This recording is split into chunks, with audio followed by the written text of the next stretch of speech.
1-800-413-3953. That's 800-413-3953. Listen, you can't handle the truth. It's about to go off. Live from the WNSR Strike and Spare Studios. Just a bit outside. It's the McFarland Show with Darren McFarland and Fox 17's Justin McFarland. Show me the money! Call or text now. We'd love to hear your thoughts. Call us or send us a text on the WNSR text line. 615-844-5600. 615-844-5600. Call or text. Same number. Alrighty then. Now, the McFarland Show with Darren and Justin.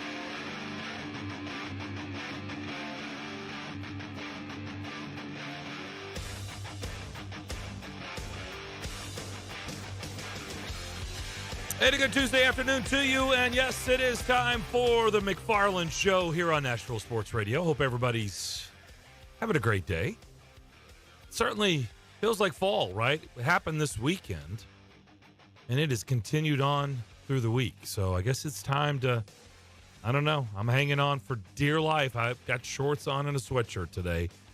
I may look a little ridiculous, but I'm just not ready to shed the shorts just yet. I know you like that warm weather. You like that cold air conditioning to be real cold and not outside cold, right? I don't like. Yeah, I do.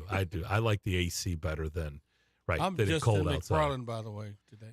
You are. You're Damon King. Justin is. I don't know. He was out yesterday. We knew that.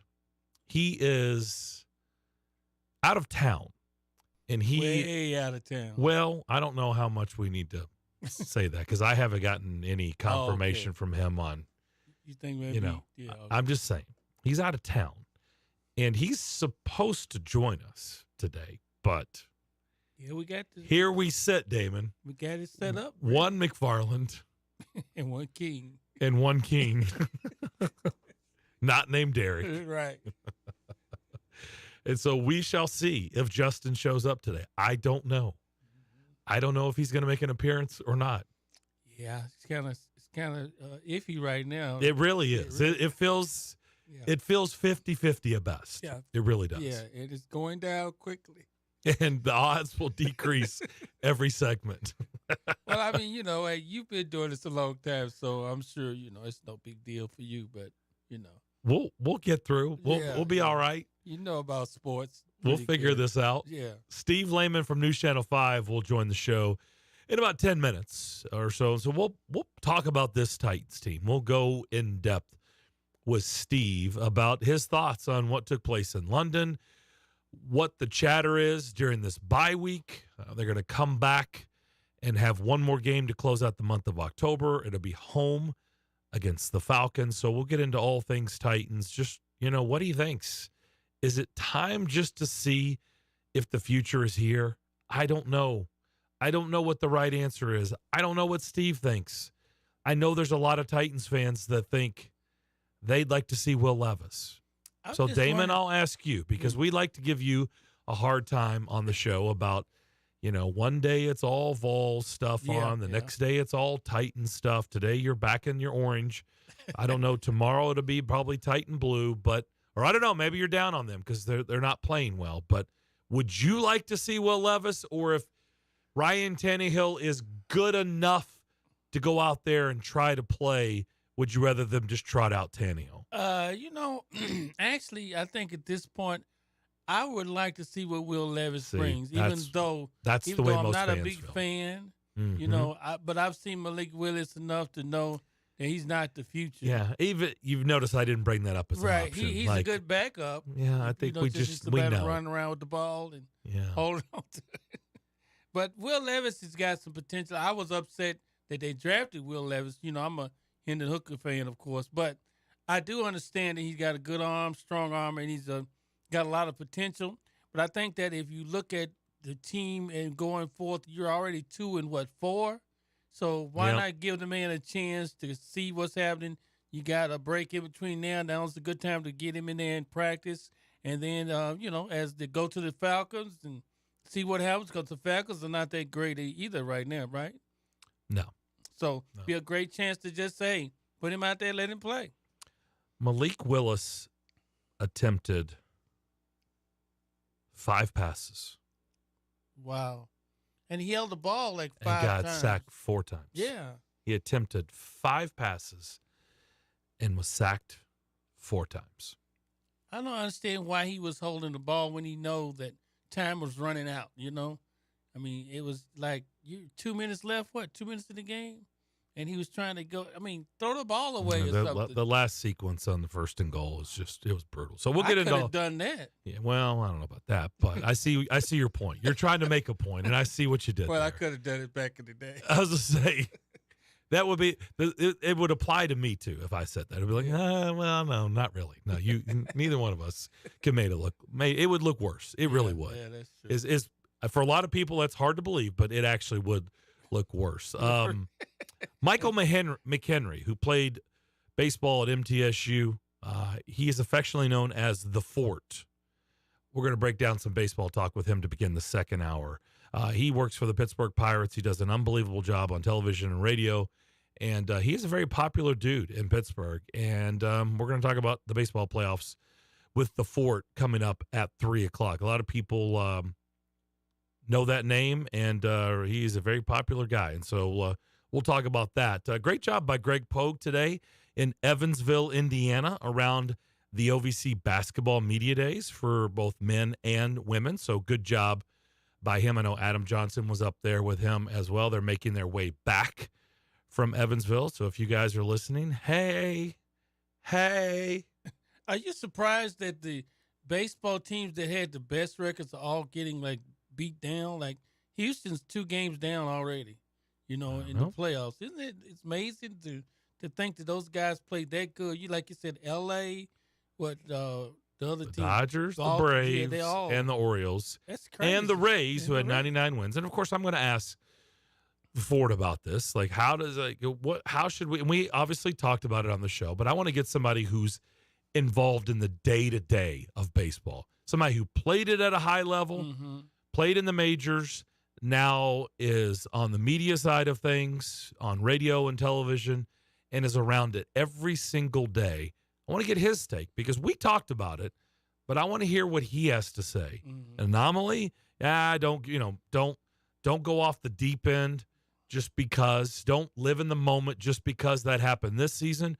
Or is this truly a trend with baseball, and maybe it's something where managers are going to start changing the way they approach the regular season because ultimately, as we found out this year, it didn't mean a hill of beans for the teams that were really good in the regular season. And they run out of gas at the end. They're not playing anybody. I think, like you said earlier, I think there's too many games because there are about 5 or 6 teams that know by the time they get to the last month, they're not going anywhere.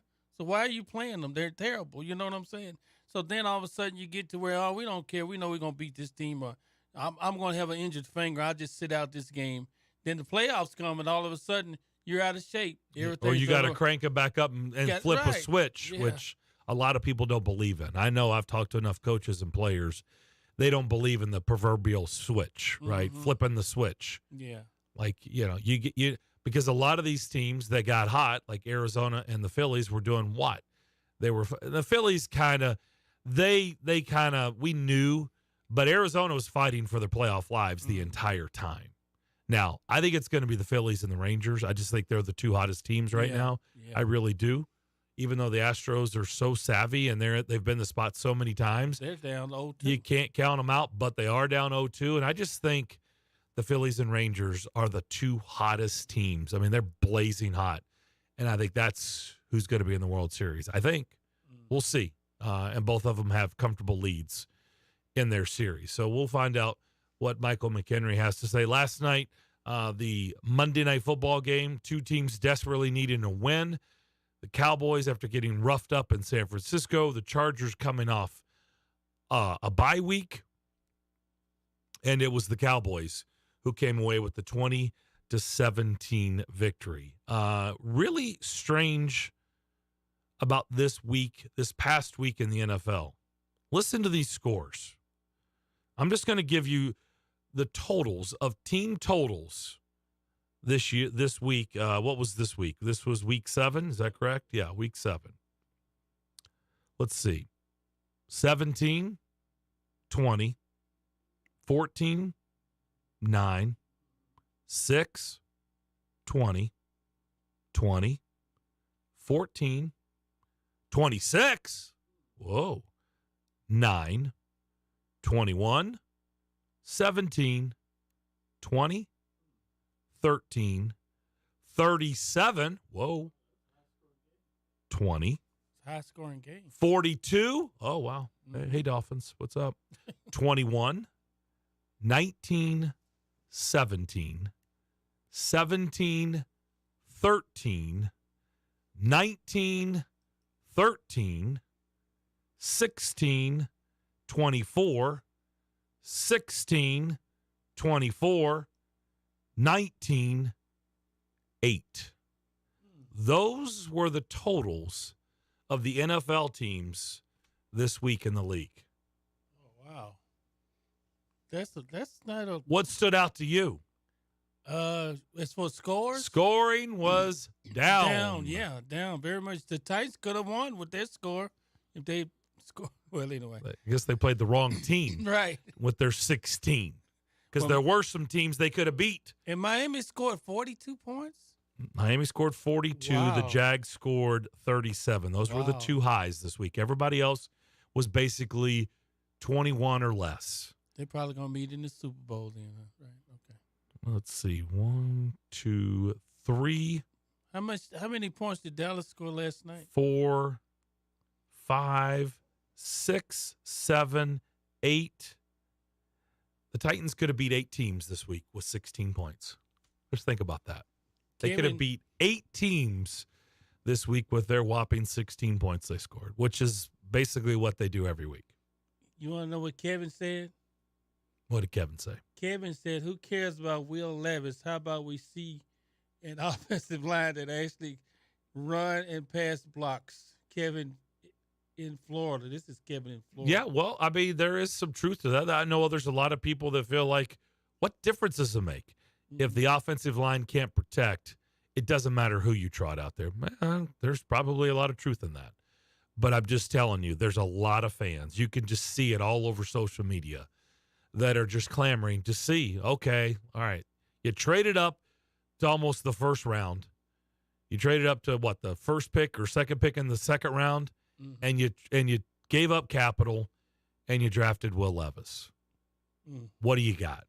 So we'll see. I'll ask Steve about it. We'll do that next. Steve Lehman from News Channel 5. We'll talk all things Titans with him, and we'll do that next here on the McFarland Show, Nashville Sports Radio. And now, Thompson Handyman is reminding motorists to slow down on our roadways, keep an eye out for kids at play, and never text and drive. This message is brought to you by Thompson Handyman, serving Middle Tennessee since 1997. For all your home remodeling and handyman needs, give the pros a call today at 629-248-0022. 629-248-0022. That's Thompson Handyman, going the extra mile for safety. They're professionals who care. Bar Lines at the Omni Nashville Hotel downtown is at the heart of Music City. Located within walking distance of the Country Music Hall of Fame, Bar Lines at the Omni is your downtown honky-tonk destination. Watch your team from any seat on their plentiful HD TVs and catch a live show on the Bar Lines stage featuring live music 7 days a week. Bar Lines has the ultimate Southern comfort food. Get started with classic fried green tomatoes or bourbon barbecue wings. Then it's on to the massive Smashville double stack or the world famous Bar Lines grinder. Oh, you've never heard of the Bar Lines grinder? 2 kinds of cheese, lettuce, Dijon, smoked turkey, smoked bacon, smoked ham. Now that's some smoke you want. Local brews and local spirits are on tap at Bar Lines. Take a seat on the patio outside and soak up the rhythm of Music City. Bar Lines at the Omni Nashville Hotel, 5th Avenue, downtown.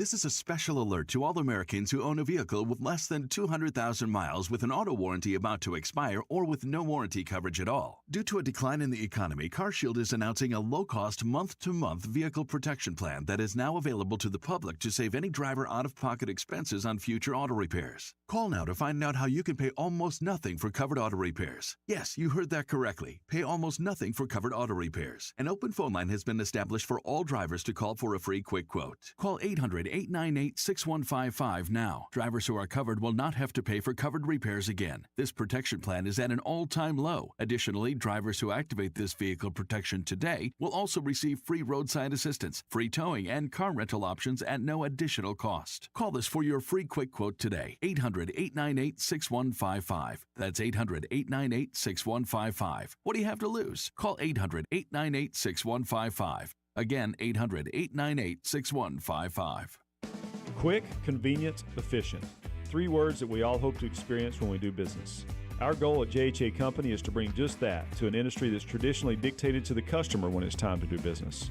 Whether you're purchasing class pictures in a yearbook, class jewelry, a letter jacket, school spirit wear, or senior graduation products, we strive to make the experience quick, convenient, and efficient.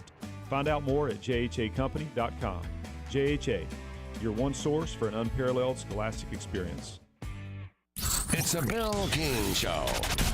We are college football centric. That is the sun that warms our planet that we live on. Our planet actually isn't flat or round. It's an oblong spheroid. And we are here to proselytize about it, edify it every day on this here radio show.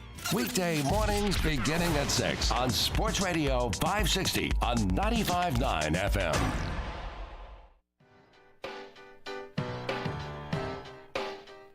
Titans fans, Preds fans, we have you covered. The McFarland Show. One half of the McFarland Show here today. Darren, live in the Strike and Spare Family Fun Center studio. Don't forget, you can watch the show, Facebook, YouTube, Twitter, and Twitch every day from 2 to 4. We have no idea if Justin will join the show today. He's out of town, but he could just pop in. You never know. Damon Keene is alongside as well. Let's bring in Steve Lehman from News Channel 5. Steve, how we doing? Good, guys. How are you? Fantastic. How are you doing? Fantastic. Well, we're doing better than the Titans. We can agree on that, correct? Yeah, I think so. Nothing like a 8.5-hour ride back after you muff punts inside your 10, can't get off the field on third down, and can't score in the red zone. Yeah, I mean, look, 1 of 9, you're just not going to beat very many teams. Although I did spend the first segment of the show, I don't know if you've looked at the scores this week. The Titans actually could have beaten 8 other teams this week with their whopping 16 points. And they would have tied a couple teams, too, with 16. Scoring was way down this week in the league. But, yeah, 1 of 9 usually is going to end up on third downs, is going to end up in defeat. Yeah, it is. And you're right. You pointed to something that's kind of interesting that I think is a trend that goes beyond just this weekend. Scoring in the NFL in general is down. The offense is not quite as potent as it was. I don't know if that means quarterback play outside of maybe Mahomes and Tua isn't as good as it's been in recent years. Obviously, there's no Aaron Rodgers. Tom Brady retired. Drew Brees retired a couple years ago. So maybe the quarterback play is not as good. I would point to the offensive line play. All these colleges that are playing spread football don't really require linemen to do the things that they're asked to do at the National Football League level in terms of blocking guys forward in the running game and protection in a pro-style scheme within the passing game. I think that's a factor. And I think some of the nuanced concepts that have become a little bit more used in the offensive schemes in the NFL, defenses are catching up to a bit as well. So the Titans aren't the only team struggling offensively around the league, but their struggles are particularly pronounced. I have my theories because I've thought about it today. Like, why? Why was this week? And like you said, scoring in general is down. The league is geared for scoring. And I get it. The Dolphins scored 70, earlier in the season, and the Dolphins are scoring it well. By the way, they 42 again. 42 by the Dolphins, 37 by the Jags were the two highs, and basically everybody else was 21 or less. I mean, I know the Ravens. By the way, the Ravens, that was one of the higher scores with 24. I think, honestly, you've got a lot of young quarterbacks in the league, and I just think the league is developing the next crop, right? Like we've seen Tom Brady exit stage left, and Drew Brees, and Phillip Rivers, and Peyton Manning, and Aaron Rodgers is on the shelf, and all these prolific quarterbacks that are used to slinging it around year after year after year. And even Matt Ryan, had his time. You know what I mean? Where they were putting up points, and now we've got all these young quarterbacks. We've got these journeymen. We got backup quarterbacks. I think that probably contributes to a little bit of that, don't you think? Sure, absolutely. I think it absolutely does in terms of having guys that are younger. They haven't seen as much in the NFL. And also the systems. What they're being asked to do in college today is not as complicated. And I think we've seen that firsthand here in Tennessee. Malik Willis at Liberty was basically asked to do a one-read offense, catch the snap, and throw the ball to a specific spot. And the job there was for Hugh Freeze to scheme up plays where the one read was open. And more times than not, especially against that level of competition, it wasn't just open, it was wide open. And so it's much easier to make that play and to look good in that offense. And Malik Willis has all the physical tools. The question you just see is when he gets into the game at the NFL level, and the first read oftentimes is not available, is how quickly can he progress to 2 or 3 or 4. I saw a very interesting stat the other day about him when he got in the game. When he threw the ball, he was one of the faster releases in the NFL. Meaning, when that first read was open, he oftentimes got it out quickly and delivered it on target.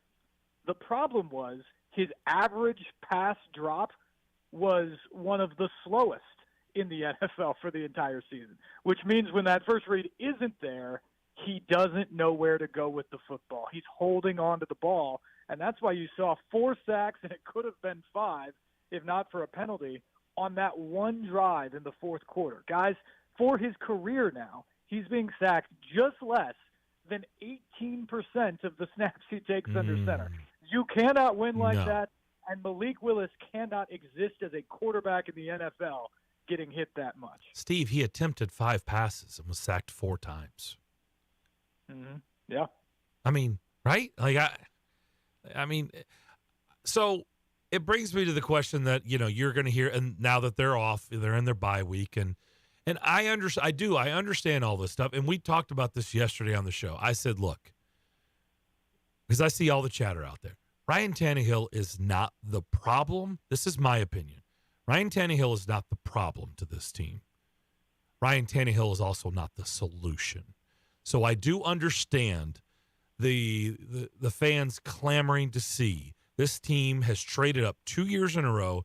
I think everybody's kind of, I don't want to speak for everybody, but I kind of feel like everybody feels the same about Willis at this point. Like, it's just, he's not going to, he can't be a starter for 17 weeks. Maybe he can keep developing, as a backup, and maybe things change. But for now, he's just not ready to be an everyday starter in the NFL.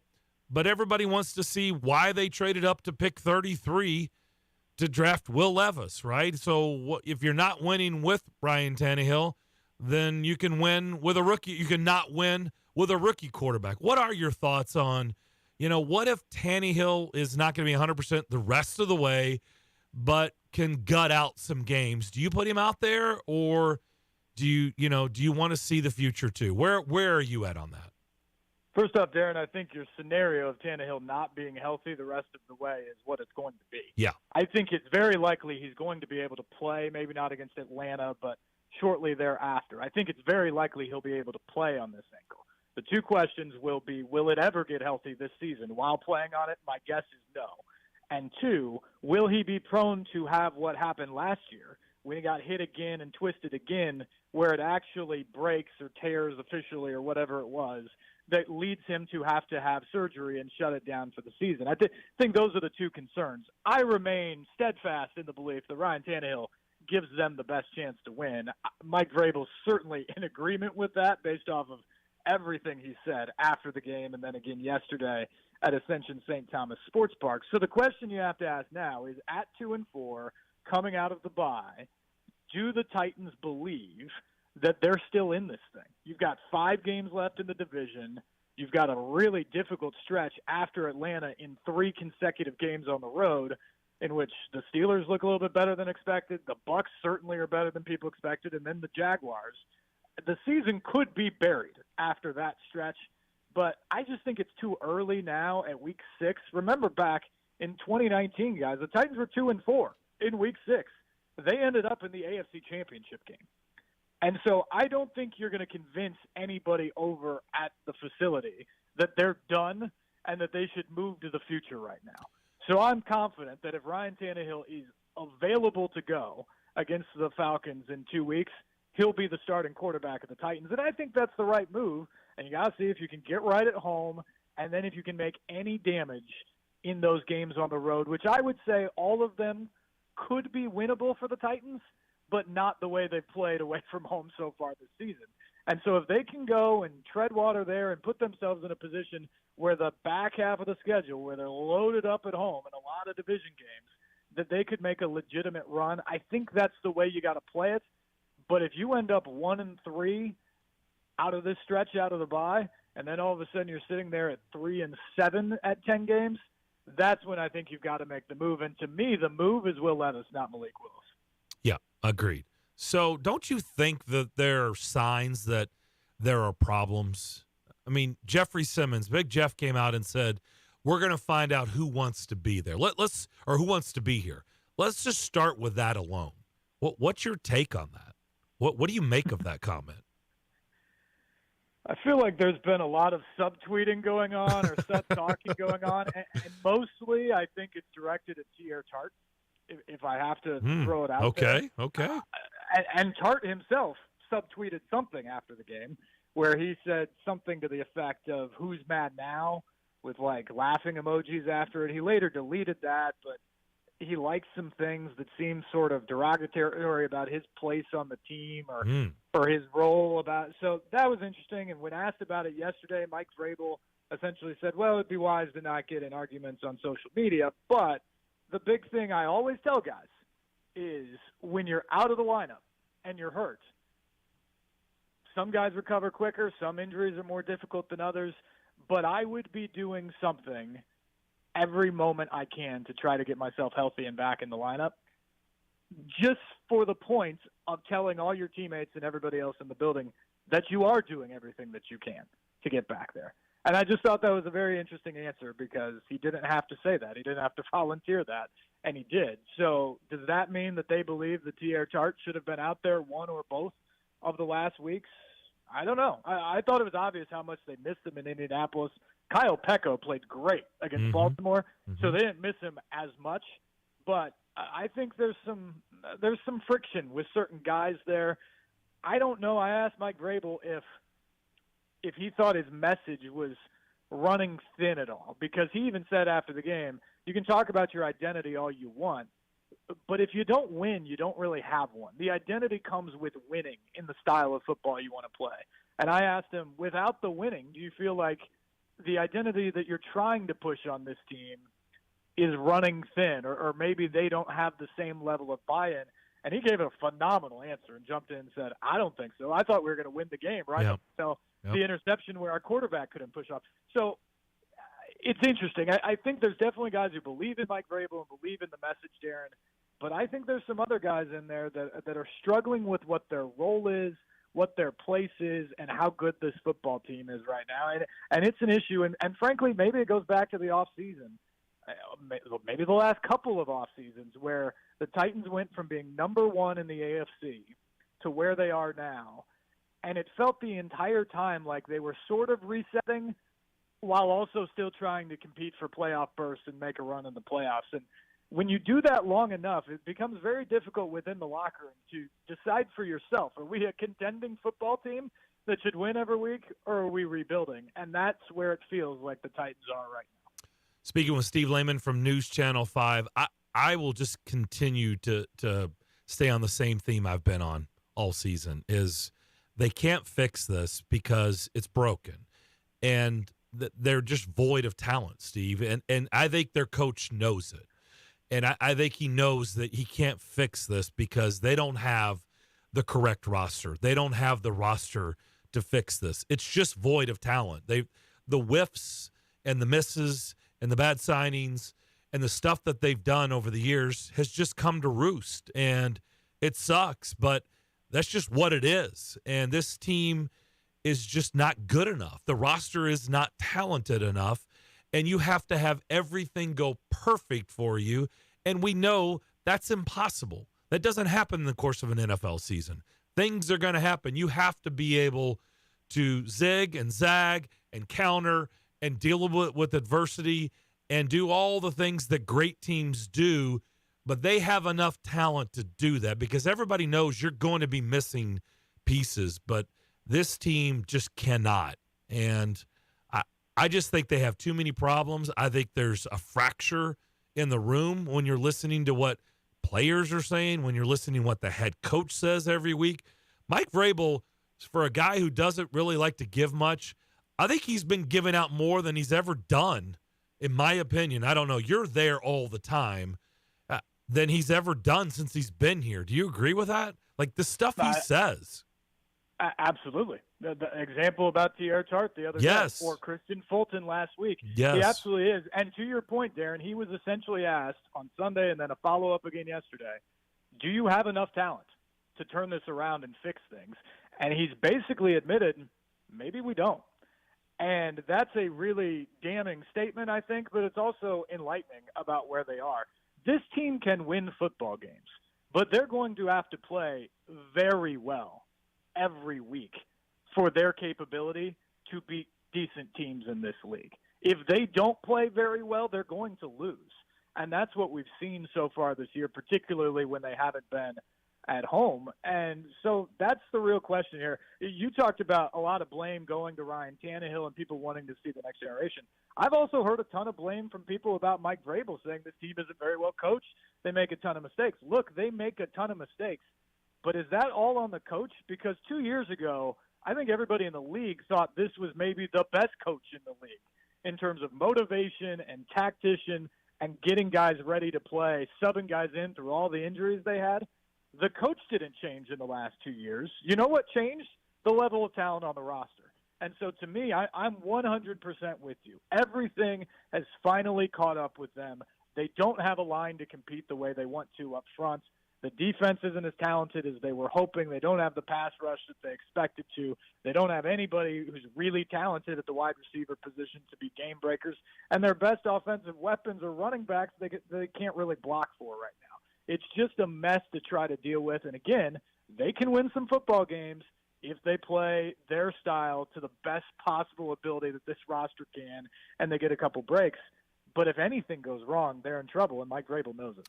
I think the 3-7 scenario is easy. You know, you're just going to start making. You're just going to, you're going to put some. You're going to do a change at quarterback. I mean, that's pretty easy because at that point, I think everybody in the market, even they would have to admit, like, okay, this is not going anywhere. But I do think it's interesting. There's a trade deadline coming up, and the general manager can't wait till they're 3-7. The general manager is going to have to maybe make a tough decision or decisions here really, really soon. And I do want to know what you think about that, because I did bring it up yesterday. Like, look, I think they only have, 5 draft picks next year? I mean, their draft capital's low next year. Look, because they traded for quarterbacks. Right, exactly. They've given up stuff to move up to get these quarterbacks. So don't you think Rand Carthon has got to listen to anything and everything? And I'm not saying just anything. I know they're not going to just blow it up and just, throw grenades everywhere and everybody's gone. No, but what do you think is in the mind of Rand Carthon right now? Like, I do think he's got to make a move. I kind of feel like he's in the same spot David Poyle was in last year at the trade deadline. And David Poyle just said, look, it's time just to see if people – and guess what? Tampa overpaid for Tanner Jeannot, way overpaid for Tanner Jeannot. Pittsburgh overpaid big time for Mikhail Granlund. So we ended up getting some sweetheart deals because he decided, you know what, it's time just to shed and start collecting things. Do you think Rand should consider that? I think he has to. The question is, what will he be able to get, Darren? It sounded like he spent some time last spring looking out there for offers for certain players on his team and seeing what was out there, and ultimately he didn't really make much of a move in terms of what that would look like. So what can he get now? Maybe it's a little bit better price from a desperate team. But I think two things. You're wondering what you can get on some of these guys. I think the only real value players that would be available here would be Tannehill, Henry, DeAndre Hopkins, Danico Autry, Kevin Byard. I think those are the five guys that you really could get some worth out of that you would be willing to part with based off of their contracts at this point. But then you have to think about this. Is anybody going to trade for Tannehill at this point with his injury? Probably not, right? So he's out. Yep. And his contract. And then I think you have to look at the other guys and do you have plans for them moving forward? So the reason why they'd be available is because they're on expiring contracts. But does Rand Carthon, in his heart of hearts, as he's thinking about building this team for 2024 and beyond, does he still think Derrick Henry is a central part of the offense? And if he does he want to trade him right now, or does he want to keep him on the roster for this season? Yes, but also believing that he's going to work out some sort of a deal in the offseason to bring him back. Kevin Byard, they had a long heart-to-heart conversation about things this summer, and Byard once again came back to the table, gave a little bit of money back to be here in Tennessee. Does he want to get rid of that guy, or does he believe that he's the type of leader that he wants in the secondary to build what's coming in 2024 and 2025 and beyond? Or do you want to trade that guy? Those are the questions out there. I would say probably the most likely piece to go is DeAndre Hopkins, because I think he's a guy that on a team like maybe the Chiefs that needs a little bit of a boost at the wide receiver position, and he wants to win at this point of his career. I think you could make a deal like that work, but I don't know about the other guys, depending on how they feel within the building. So those are the two things I'm looking at, is what will I get back? Because it can't be nothing. You got to get something if you're trading those guys away, more than I'd say just a seventh-round pick. So you got to get something back. And two, which of those guys, as they're sitting there and dreaming out into the future, are they thinking is part of the equation here? And which of the guys are they planning on moving on from anyway? I think Deebo Samuel got hurt, right? San Francisco. There's a weapon that's down. I wonder if they know anybody out there. Maybe they could see if they'd want a veteran wide receiver. I'm just saying they traded for a veteran running back last year, the trade deadline, so maybe they want a veteran wide receiver. I don't know. Obviously that's why he gets paid the big bucks. I don't know how you'd handle it, because you know the message if you start sending any of those names. I mean, you know the message here's, okay, well, they're done. You know, they've pulled the ripcord. And some people will be happy about that, but as I always say, no matter what sport it is, okay, that's cool. They've done what you wanted to do, but are you going to show up? Are you still going to support? You still going to watch? You still going to talk about them? You still care, right? Because they're not going to be good. So you going to hang in there? That's, because I think it's so are you checking out too? Because that's a tough balance, right? But on the business side of things, with the general manager making decisions like that. It certainly is. And I thought it was interesting yesterday because at one moment, Mike Vrabel's saying, look, I'm trying to win every game we can right now. Our entire focus is on this season and trying to win this season. And I believe him when he says that.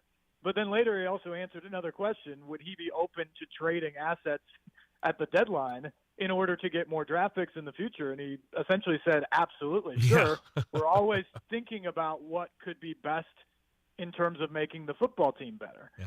And so he opened the door for the possibility there. Mike Vrabel's job is to try and win every game that he can in this season, right now. That is his job. And this is where the dynamic gets interesting, because they brought in Rand Carthon as the GM, yes, but what is the power situation right there? Because you've got a coach who's trying to win every game right now and still trying to make a team believe that they can get back in this division race and maybe win it at the end of the day. But is that the right move long term? And will Mike Vrabel sign off on it, or can Rand Carthon go make a move like that? even if Vrabel disagrees? Or does Amy Adams Strunk maybe butt her nose into the conversation and say, I don't like what I've seen here, start to blow it up? Or I think we can still win this season, don't do a thing? That's a very interesting conversation that, honestly, Darren, I don't know if we know the true dynamic of that yet, like we probably did under John Robinson's leadership in that building, and how it might play out over the next 13, 14 days. I agree with you. I think it's a fascinating topic. Great conversation. As always, Steve, have a great rest of your day. Have a great week. And, hey, we'll talk about it again next. We could have done an hour easily on this team right now. There's so much to digest and talk about. But thanks for doing this, as always. Yeah, Darren, these are the days where sports radio is really easy and doing 3 minutes a night on TV is really difficult. So I well envy said. you right now. Well said. Steve Lehman, News Channel 5, 6 and 10 tonight, and he's right. This is where you could do, and they get the half an hour on Sunday nights with Sports Extra. But man, this is when you can do a whole lot of television when it comes to this team. All right, we'll step away. We're wide open the rest of the hour. 615-844-5600. That's 844-5600. That's the phone line and the text line. If you want to get involved in the McFarland Show, we're rolling along here on this Tuesday.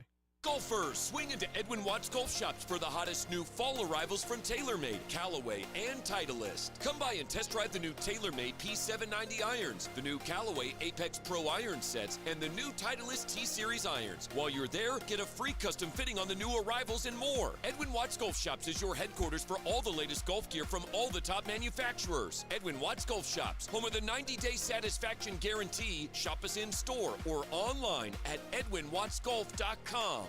When you've experienced the loss of a loved one, you can trust SAG Funeral Home to guide you through the process of honoring their life. At SAG Funeral Home, they pride themselves in serving families in Nashville and surrounding areas with dignity, respect, and compassion. The staff is experienced in a variety of funeral services and can help you celebrate your loved one, no matter your religion, culture, or budget. Family and veteran-owned funeral home and cremations now are handled all in one location. We'll help create a personalized experience to pay tribute to your loved one's unique life. Ask about the pre-planning service as well. SAG Funeral Home, serving Nashville and Middle Tennessee for over 40 years. In your time of need, you need someone you can trust who can provide comfort to your family in a very professional way. SAG Funeral Home, 1503 Buchanan Street. Call today, 615-244-5044. 615-244-5044. SAG Funeral Home, for comfort and care in your time of need. SAG Funeral Home, proud sponsor of TSU football on WNSR. Have you ever met a single person in your life that enjoys paying taxes? No, no one does. If you can't sleep at night because you have a huge problem with the IRS, I've got some free advice for you. This service is strictly limited to individuals that owe the IRS $10,000 or more in back taxes. And if you qualify, we can guarantee that you won't be writing a big fat check to the IRS, or our services cost you nothing. The first 100 people that call today will get a free tax consultation worth $500. Stop worrying about your IRS problem. We can help you, we promise. Call the tax doctor right now. I mean right now, to learn more. 800-649-0142. 800-649-0142. 800-649-0142. That's 800-649-0142. Five-state forecast. Your exclusive national sports radio, WNSR Skyscan forecast. Today's going to be mostly sunny with a high of 66. Mainly clear skies tonight, lows 44. For Wednesday, a sunny day, high 74. Becomes cloudy with showers Thursday. Utilizing the resources of the Mother Bug Network on National Sports Radio, I'm WNSR's meteorologist, Jim Rinaldi. Sports Radio, WNSR. It's the McFarland Show with Darren McFarland and Fox 17's Justin McFarland. Stan has been waiting patiently. Stan, what's up? I'm officially turning in Vanderbilt fan, wardrobe. I've been waiting for 40 years for this, but it's not going to happen. So I'm checking out. I hope they do well. Let's go focus on baseball and women's track, tennis, and golf, and be happy about it. So, and don't forget women's bowling. The McFarland Show with Darren and Justin on Nashville Sports Radio WNSR. You're listening to The McFarland Show live on WNSR Nashville Sports Radio. Rolling along on this Tuesday afternoon, good stuff from Steve Lehman, News Channel 5. Darren McFarland here in the Strike and Spare Family Fun Center studio. Can watch this show, Facebook, YouTube, Twitter, and Twitch. Damon Keene is alongside as well. We've got loaded phone lines. Michael McHenry, the Fort, is going to talk a little baseball with us to begin the second hour of the program, but I believe we're about to go abroad and bring in the other McFarland, Justin. Justin, are you there? Apology for my lateness. Oh. Apology for my lateness, but I'm here. We do have you. Okay. Amen. How you doing? I like it. Man, I'm doing well. Let me tell you that. It was a long trip over here. I won't say where over here was, but I am absolutely out of the country. And I appreciate you guys letting me join you here like this. And, I know we got loaded phone lines because I got lots of thoughts about things that have been happening here over the last little bit. But please, I don't want to hold up our callers at all because they're very important. So if we can get to the phone lines, Darren, that'd be great. I love the description of where he is. I'm not going to tell you where I am, but I am absolutely out of the country. Justin, I just want to say hello. You look good on camera, too, by the way. Not that our audience can see us, but that right, but I can. All right, let's go to those loaded phone lines. 615-844-5600. Let's get things started off with Eric. Eric, what's up? Hey, guys, I'm going to get to the Titans in a minute, but I've got to make a couple of comments about last night's game. It's like, what is the deal is with these coaches? First of all, McCarthy, right before the half, had a shot to get a touchdown. He settled for a field goal. I don't know if he was afraid Dak was going to turn it over, throw an interception. Just the clock management right before halftime I thought was horrible. And then you've got Staley, who, of course, went for a fourth down, except for once, and another time where he had a shot to get a field goal and passed it up. And I'm going to say this, guys. I really believe, depending on how the Chargers finish, it would not shock me if Brandon Staley gets fired. Oh, you wouldn't be shocked by that, huh? Wow. Yeah. I think it's about time. Eric, he's been on the hot seat for 2 years. So yeah. Of course he's going to get fired. Well, yeah, but the thing with a lot of people were saying that he should have been fired. I know, you're right. You're right. Yeah. So, but let me just say this real quick. Let me just say it. One, I agree. Like, Staley's not going to make it. He's just not. Like, they're going to have to make a move. Like, it's coming. Yeah. It's very, very soon. It's not going to be at the end of the year. That's my prediction. Second, as a Cowboys fan, tell me how game after game, week after week, why that Cowboys team cannot fix their penalties, Eric. Tell me why they are so undisciplined. I can't tell you. It's bad because I think heading into this game was probably the first time that they weren't in the top 10, but then after the game, they're probably back in the top 10. That was a comment that's made this morning. It's just, I don't know what to tell you. It's just so frustrating that they're just make so many just mental errors and so many mistakes. I think they had 14 penalties and 11 were accepted. It's a ridiculous. Oh, no, you're right. I can't argue it. And it's every week. No, you're right. You're absolutely right. They, of course, have a bye this week, and then they play the Rams the week after their bye. And for the Chargers, they got to play Kansas City next week. So I don't see them beating them, but we'll see what happens. And, guys, as far as the Titans, I know a lot of people are saying that, we should bench Ryan Tannehill. Here's my thing on that, and I think Steve's pointed out, too. To me, it doesn't matter who you put back there, whether it's Will Levis or Malik Willis. The offensive line is terrible. Yeah. And they're not going to be able to provide any protection. You're going to get whoever the quarterback is back there killed. I will say this. If in 2 weeks it's determined that Ryan Tannehill is still hurt, not only do I not play him against Atlanta if he can't go, I wouldn't play him the following game because you got to remember that's a short week Thursday night against Pittsburgh Steelers and that defense. I would hold him out of that game too, and you maybe bring him back after Tampa Bay, but who knows with the way this team's going, because after the week from Sunday after the bye against Atlanta, they've got 3 straight road games, and then 5 out of the last 7 are at home. They may be out of it by then, so who knows? They may, I guess, decide to start either Malik Willis or Will Levis. We'll see, guys, but it's just with everything that's going on with this team, and I know a lot of Titans fans are frustrated. And then, of course, you're going to see with that many home games, 5 out of the last 7, you could potentially see a lot of empty seats, but we'll see what happens. Guys, I'll get off and let you get some other callers. Y'all take care, and we'll talk to you again soon. Thank you, Eric. Appreciate it as always. Let's go let's let's step away real quick, okay? And we'll try to squeeze in some more calls. We'll step away a couple minutes, come back, wrap up the first hour of the McFarland Show next. 1, 2, it's coming for you.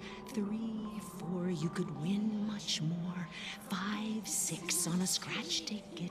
7, 8, it's not too late. The new Haunted Jumbo Bucks instant game. With a top prize of $75,000, it's a terrifyingly great way to celebrate Halloween. Only from the Tennessee Lottery. Game-changing fun. Just remember to play responsibly. 9, 10, time to play again.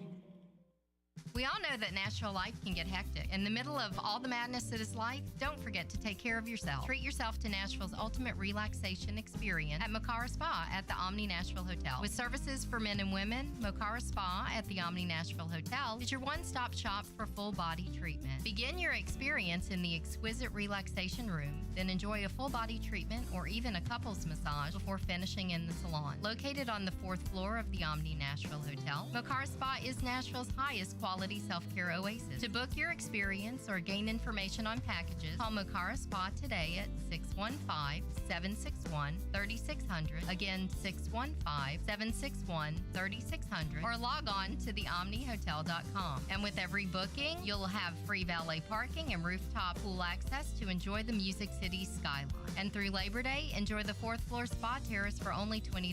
Mocara Spa at the Omni Nashville Hotel, 5th Avenue, downtown. Post-COVID travel is on a surge. Many of you are traveling for fun because you've been locked up for 2 years. Listen, whether you're traveling for fun to Italy, Greece, Spain, France, or somewhere else fun in the world, or USA, now is a great time to book before the crowds hit and save. Plus, with a strong U.S. dollar, you'll get more travel bang for your buck. Right now is a smart time to make your reservations and call low-cost airlines. With one phone call, you can let us do all the work for free. We'll shop hundreds of airlines, hotels, resorts, and give you a way to save huge money on your vacation plans. And if you call right now, we'll give you a free hotel room with a qualified travel purchase. So call right now. 800-704-1662. 800-704-1662. 800-704-1662. That's 800-704-1662. And now, Nashville Steam Clean is reminding Americans to show support to the brave men and women who serve our U.S. military. Please visit DAV.org and consider donating to the disabled U.S. veterans who need our help. This message is brought to you by Nashville Steam Clean. For all your residential or commercial professional carpet and upholstery cleaning needs, give the pros a call today at 615-769-6159. 615-769-6159. That's Nashville Steam Clean. They're professionals who care. The Jim Rome Show. Man, I love Facebook. That's not in any way a time suck. It is such a valuable use of your time going on everybody else's page and posting how beautiful they look when they don't. They don't. You know they don't. Come on. Anyway, do what you want with your time. I don't want you to tell me how to spend my time. I won't tell you how to spend your time, but I will tell you this. Stop cropping out pictures and including yourself and then acting like, hey, my hair looked great that day. My makeup was perfect that day. Just do what I tell you. With regards to this, you'll be fine.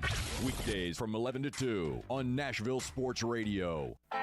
You're listening live from the Strike and Spare Studios, downtown Music City. It's the McFarland Show.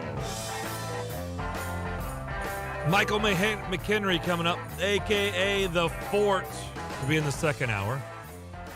The McFarlands here. Darren in the Strike and Spare Family Fun Center studio. Justin absolutely out of the country. Hola. Let's go to Nate. Nate, what's up? I know where Justin is. He's either in London or Germany waiting on his favorite teams to come play football, either the Lions or the Cowboys. Man, you nailed it. Gosh, did he tell you? You found me out, Nate. You found me out. But going back to what Darren was talking about earlier in the show with scoring being up, I have an NHL. No, being down. Being down. I'm sorry, being down. Yeah. I was thinking of what I was about to say. In the NHL, have you noticed that penalty shots have gone up these first couple of days? Mm-hmm. It's ridiculous. Do you see the stink too? Isn't it funny how we've watched the slow Joe, the Ryan Johansson slow penalty shot, and you're seeing these slow penalty shots, and you see all the stink people are getting, or how mad they are, like this is not what it was meant to be, and they're in an uproar about it. It's like, wait a minute, we've seen this a lot over the years. So why now? But I guess more and more players are starting to do it. Have you seen that, one, Nate, and two, how do you feel about it? I haven't seen it at all, just because I guess I haven't been searching much of hockey social media. But I mean, you got to do what you got to do to gain an advantage, and if it's within the rules, you do it. Right. And we might have that same scenario come when Ryan Johansson comes back, and if he does it, then I mean, good on him, and if he succeeds, good on him.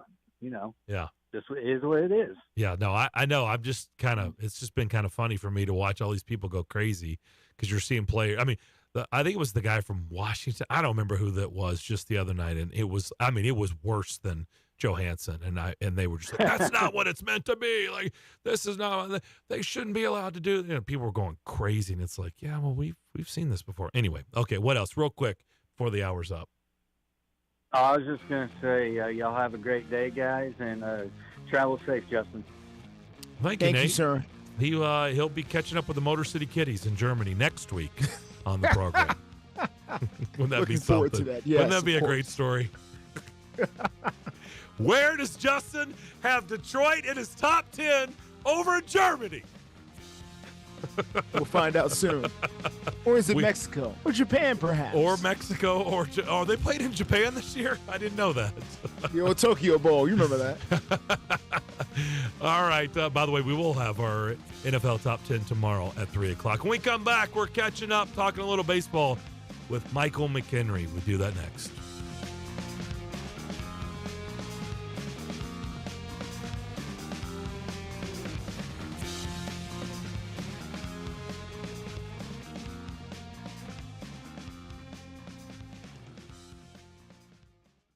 .560 AM, 95.9 FM, Brentwood, Nashville, 107.9 FM, Smyrna, Nashville's first 24-hour sports station. WNSR, Nashville Sports Radio. ABC News, I'm Alex Perche. Israel continues to target Hamas holdouts in Gaza, working to crush the terror group, but civilians are caught in the crossfire. The Gaza Health Ministry says as many as 500 people died today after a bomb targeted a hospital in central Gaza.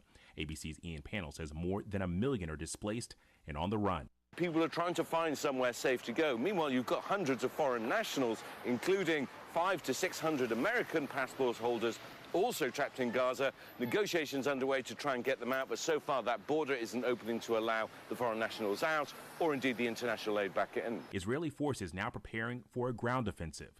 President Biden will visit Israel tomorrow in a show of support. He'll also meet with Arab leaders in an effort to keep the conflict from spreading. He will also be pushing for humanitarian aid to reach Gaza. Republican Congressman Jim Jordan of Ohio failed to secure enough votes to be voted in as Speaker of the House. Jordan coming up short despite growing pressure on fellow Republicans. This is ABC News. Hey y'all, this is Ronte, and a little thing I love about the Chick-fil-A Honey Pepper Pimento Chicken Sandwich is the pimento cheese. I was like, go cheese, go pimento, go honey, go get it. Hi, this is Chantrice, and a little thing I love about the Chick-fil-A Honey Pepper Pimento Chicken Sandwich is the mild spiciness of the pickled jalapenos. No, it's the crispy chicken. Actually, I can't decide. It's the entire sandwich. Order the Honey Pepper Pimento Chicken Sandwich on the Chick-fil-A app today. Available for a limited time. Real Chick-fil-A guests paid for their testimonials. Yeah, I'm so stressed. Our business is growing. We've got people all over now. Ooma. What is that? Meditation? I'm recommending the Ooma cloud phone system with auto attendant and more than 50 features. Ooma? Yep. Switching to Ooma is a cinch. Just $24.95 per month per user, plus taxes and fees. Ooma. Now you're feeling it. Find small business calm at ooma.com/radio. That's OOMA.com/radio. WNSR, Nashville Sports Radio. When you want down-home cooking, just head downtown. Kitchen Notes at the Omni Nashville Hotel serves traditional Southern cooking, sourced fresh and local, just like Grandma used to make. Start your day with a Southern smoked breakfast bowl or a Music City omelet. If you're looking for variety, hit the biggest breakfast breakfast buffet in Music City. Or get your fill at the world-famous Biscuit Bar. Kitchen Notes dishes up lunch with traditional Southern tomato pie, country ham, and classic picnic ambrosia. Serving breakfast Monday through Thursday from 7 a.m. to 10:30, and lunch is served 11 a.m. to 2 p.m. And Kitchen Notes doesn't forget the brunch crowd. Brunch at Kitchen Notes is every Friday through Sunday from 7 a.m. to 2 p.m., featuring cast iron pancakes, made-to-order waffles and eggs, and ice-cold carafes of mimosas. Enjoy farm-to-table Southern dishes made from treasured family recipes. Kitchen Notes at the Omni Nashville Hotel, 5th Avenue, downtown. Listen, you can't handle the truth. It's about to go off. Live from the WNSR Strike and Spare Studios. Just a bit outside. Now back to the McFarland Show with Darren McFarland and Fox 17's Justin McFarland. Show me the money! Call or text now. We'd love to hear your thoughts. Call us or send us a text on the WNSR text line. 615-844-5600. 615-844-5600. Call or text. Same number. Oh, righty there. Now, the McFarland Show with Darren and Justin. Second hour on this Tuesday afternoon. Darren here in the Strike and Spare Family Fun Center studio.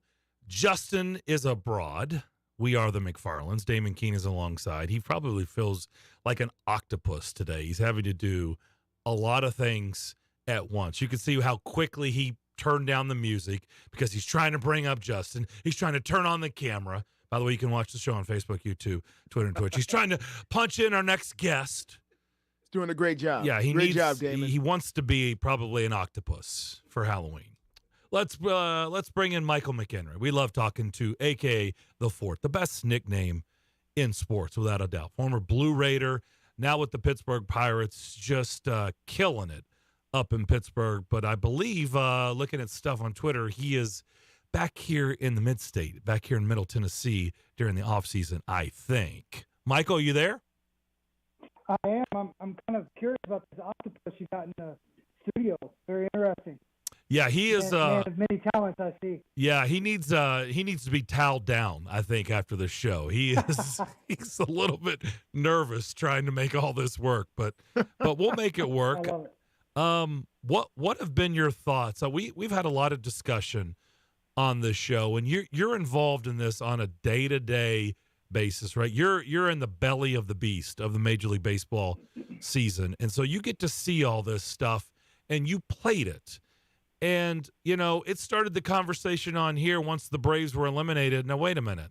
The Dodgers, the Braves, the Orioles, wait a minute. They're all gone. They won 100 or more games. And, oh, by the way, the Rays won 99. And between all those four teams, they won one playoff game. And, of course, it creates the discussion, well, what the heck are they doing for 162 games? What's the point if it's not going to translate to postseason? Again, that's just us. You're in it. What do you think? Are we just jumping to conclusions? Do you think skippers, do you think, they're going to take a different approach with the regular season? Michael, what do you think? Yeah, I think that layoff really hurts any team, especially a team that is offensive driven like the Atlanta Braves. I mean, you look at what they did. It was historic. I mean, they were the best offensive team of not just some of the time, of all time in Major League Baseball. So you put that together, and then you get.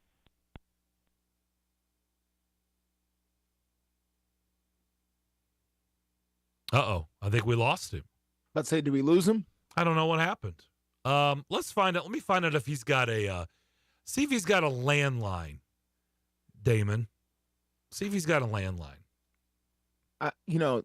To jump in on this, Darren, while we try to get our guest back, try to get the fort back. Someone has overtaken the fort, and that's not cool. We just need. It is not cool. We're going to get the fort back. We talked about how quickly Major League Baseball has come along with expansion as far as the playoff system is concerned. So if we can't get him back, I'm very curious to hear about the amount of teams and in Major League Baseball that we are now seeing in the playoffs. And this is a new phenomenon for baseball. There wasn't this many teams in the playoffs 10 years ago. If we think about this, they haven't done this very often, what they're doing now. So this is the first time this has happened, but there also is a lot of baseball teams, if you look back through history, who won 100 games that didn't even make the postseason because the teams in front of them were better than that, and they just didn't have space at the time to have all those different teams in the playoffs. Yeah, So I think we got him back, Justin. This is very different. I think the fort's back with us. Like you said, good deal. Well, someone has overtaken the fort. I don't know what's happening.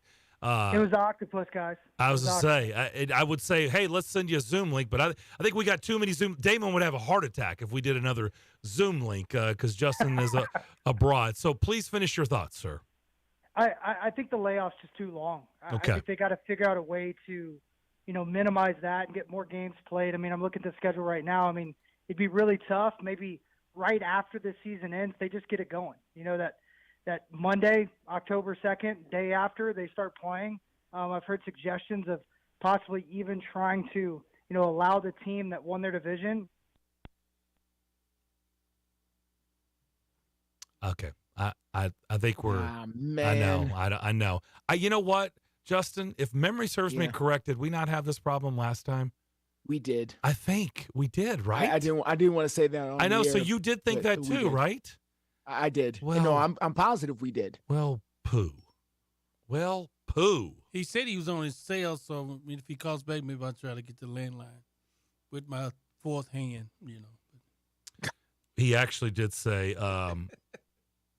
He said if we send him a Zoom link, he'll do it. Could we do that or no? I don't know. I don't know if we could do that. Hey, you know what? If we send him the Zoom link I'm already in on, I might be able to just include him. We can do it that way. Which is, I know this is, things we don't normally talk about on the air. Yeah, I know. We're kind of flying by the seat of our pants. This is live radio, so that's the good news. Everybody knows this is live radio, as you can tell. Okay, well, let's do that. I'll tell you what, Damon. Let's step away.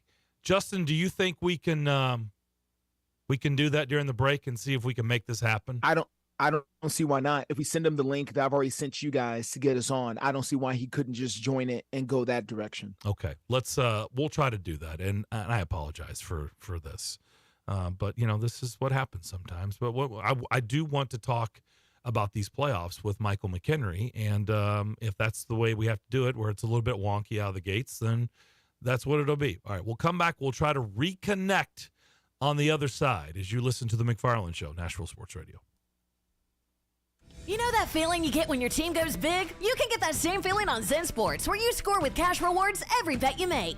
Earn cash rewards on your betting volume each month, and even more cash during your 15-day welcome bonus period. So say goodbye to deposit bonuses that turn into deposit nightmares, and say hello to a better sportsbook experience and real cash back rewards. Zen Sports. Betting just got better. Gambling problem? Call 1-800-889-9789. Terms and conditions apply. Must be 21 and up in Tennessee to bet.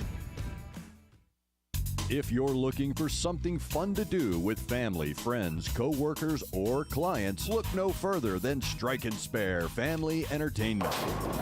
Visit any of their 5 Middle Tennessee Strike and Spare Fun Center locations in Hermitage, Donaldson, Tusculum, Hendersonville, or Murfreesboro. With bowling, games, food, drink, and party options for all ages. Enjoy an enhanced experience in Hendersonville or Murfreesboro, where they feature additional fun with bumper cars, roller skating, bungee trampoline, laser tag, and much, much more. All locations of Strike and Spare Family Entertainment are open 7 days a week, including holidays. Check them out online at strikeandspare.com. Strike and Spare Family Entertainment, where fun is bowling. I've got a unique vacation idea for you that's right here in the United States. If you're ready for a vacation that's fun and downright affordable, listen up. It's driving distance for many of you, so no planes, no airline delays, no hassles. It's Branson, Missouri, the entertainment capital of the Midwest. Live music for everyone. Branson has 3 beautiful, enormous lakes, water attractions, live shows, great food, and tons of entertainment. It's a perfect vacation for you and your family, or if you're retired and you want to have a great time. And you can stay in Branson for as low as $99 a night. Please understand, this is not a timeshare offer. It's a real vacation for as little as $99 a night. We've got a free vacation guide we want to send you right now. All you have to do is call for complete details. Get your free Branson, Missouri guide right now by calling this number. 800-413-3953. 800-413-3953. 800-413-3953. That's 800-413-3953. Are you ready for a touchdown of flavor and excitement? Look no further than Sam's Place and Sam's Sports Grill, the ultimate destination for great food, fantastic drinks, and game time atmosphere that will have you cheering for more. Sam's is the place for every sports fan and food lover with over 40 TVs at every location. Sam's has a family-friendly atmosphere where everyone can have a blast. From their friendly staff to awesome kids menu, they've got something for everyone. Online at samsplace.net or samsportsgrill.com, or call and find the nearest location to you. At Sam's, the game is always on and the fun never stops. This is the Greg Vogue and John Burton Show. Hang on a second. You and I both know that I've been in this town longer than all you guys put together. And on more radio stations. And on every radio station in town. Braves, they're off to a great start down in Atlanta. I was talking to Jeff Rancour. Old Frenchie and I go way back. Greg Vogue and News Channel 5's John Burton, WNSR. Nashville Sports Radio. The McFarland Show, broadcasting live in Rutherford County on 107.9 FM. That is true. I listen to it every day, living down in Smyrna. Back here on the McFarland Show here on this Tuesday afternoon. Technology is a beautiful thing, and I think we've made this work. One half of the McFarland Show here in the Strike and Spare Family Fun Center studio. The other half is abroad, and technology has allowed him to be with us today. And the fort, we were having a little technical difficulties with the cell phone, and so we've decided to go on and let Michael McHenry jump in on the Zoom link and see if we can continue talking Major League Baseball postseason with him via Zoom. And I think we've done it. I think. Guys, he's got to put those tentacles at bay. I mean, lock those things up. There's just too many wilding around out. I mean, he's pushing buttons. Things are happening. You lose me. Got to figure this out. Damon's going to lose 15 pounds after the show for sure.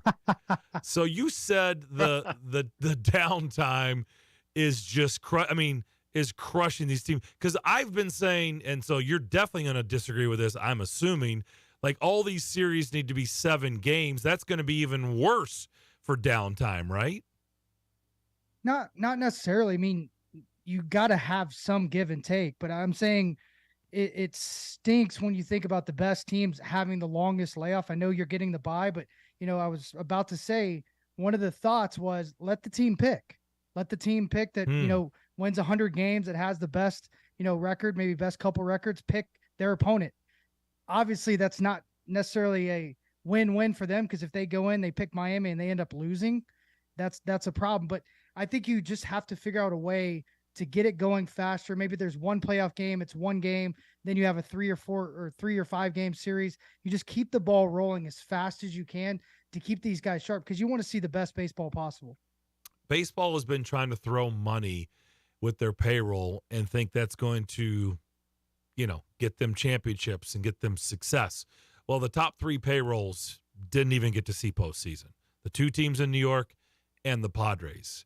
How do you explain that, Michael? And how much does it make you guys feel good sitting there in Pittsburgh covering the Pirates, and to see teams like Arizona, when you look at, payrolls, and you see Baltimore 29th out of 30, Tampa 28th out of 30, Pittsburgh sitting there at 27, Miami was 24, to see teams down there at the bottom of payroll and getting into postseason play.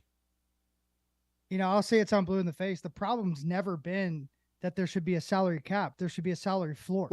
Yeah. And I think there should be a floor. If there's a floor, I think really good things will happen.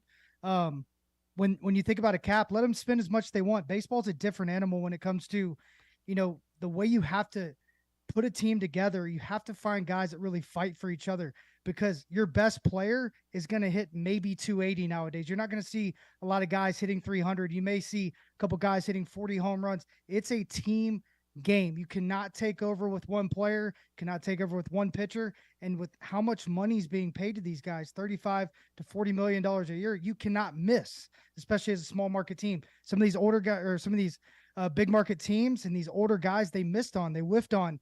And because they weren't healthy, they didn't make it. Mets being the greatest example, and they have a $500 million bill to pay because of it. I mean, think about how much money that is. Obviously, I love their owner. I love what he's done. He's trying to buy a championship, but I think he's going to be better off and better served from this huge loss, right? It's almost like throwing your money in the stock market. He bet on the wrong stocks. Now he's got to regroup, reevaluate, and kind of put his money back in. Now he's taken the Brewers GM. He's going to do some things different. He's going to really work on development. He bolstered that minor league system. They're going to be a team to be reckoned with because they'll also go spend some money, but they have $130 million of taxes to pay, and the Pirates are going to benefit from it. Thank you. Justin? I wanted to ask you, sir, about the amount of teams in Major League Baseball. My father, when he was a kid, says that he remembers the day when only two teams went to the playoffs, and that was the two teams who won the World Series. There were no divisions. It was just American League, National League.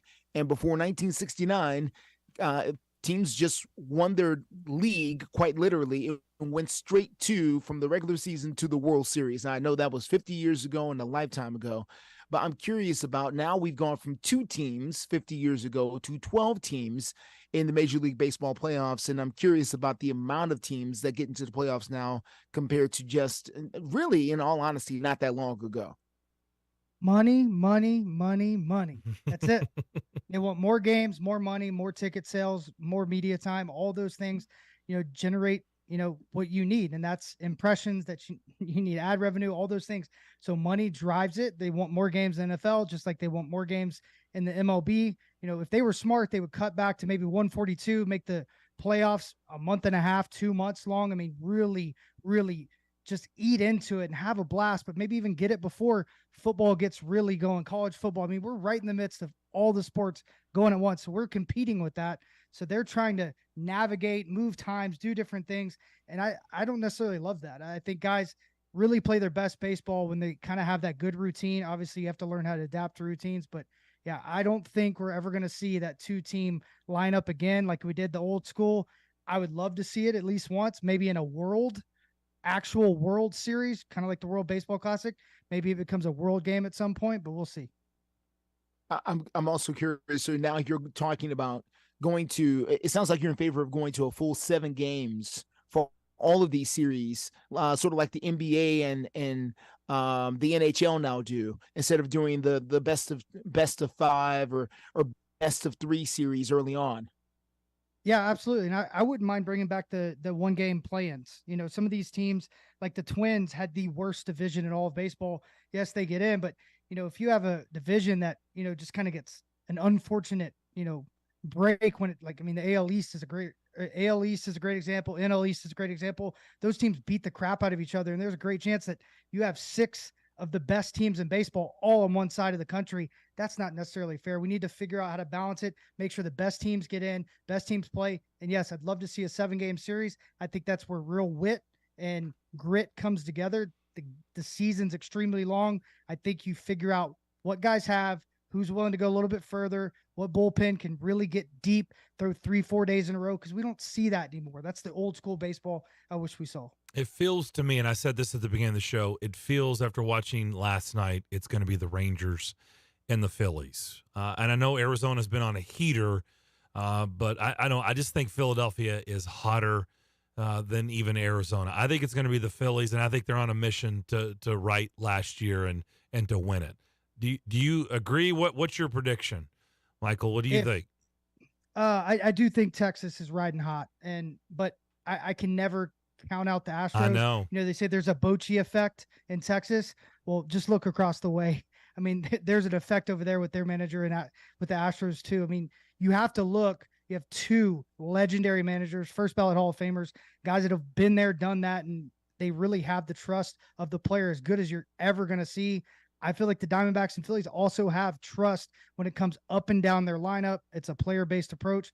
So I don't want to write off any team. I do think if Arizona doesn't find a way to win tonight, they are done. Philadelphia is just a different animal. They're out homering everybody. They're doing some big things. They have the best ERA in this postseason, under a 1. I mean, guys are doing some big things. And I'll tell you right now, if Castellanos stays hot, that dude can carry a team in a heartbeat. He's very, very flaky sometimes when it comes to good, bad. We saw what he did last year, but when he gets hot, he will carry you. And I'm telling you, for a while. So the fact he's hot takes a lot of pressure off Turner, takes a lot of pressure off Harper and Schwarber. It makes that lineup really, really tough. I feel like we get that story every year. Somebody explodes, right, in the playoffs. I mean, he's got, 5 home runs now in 4 games? 5 home runs, 3 games. 3 games. 3 games, 5 home runs. His bat is definitely... his bat is definitely better than his interviews on the field. I will say that. That was kind of a What do you mean? interview. He loves Scooby-Doo. That's his favorite.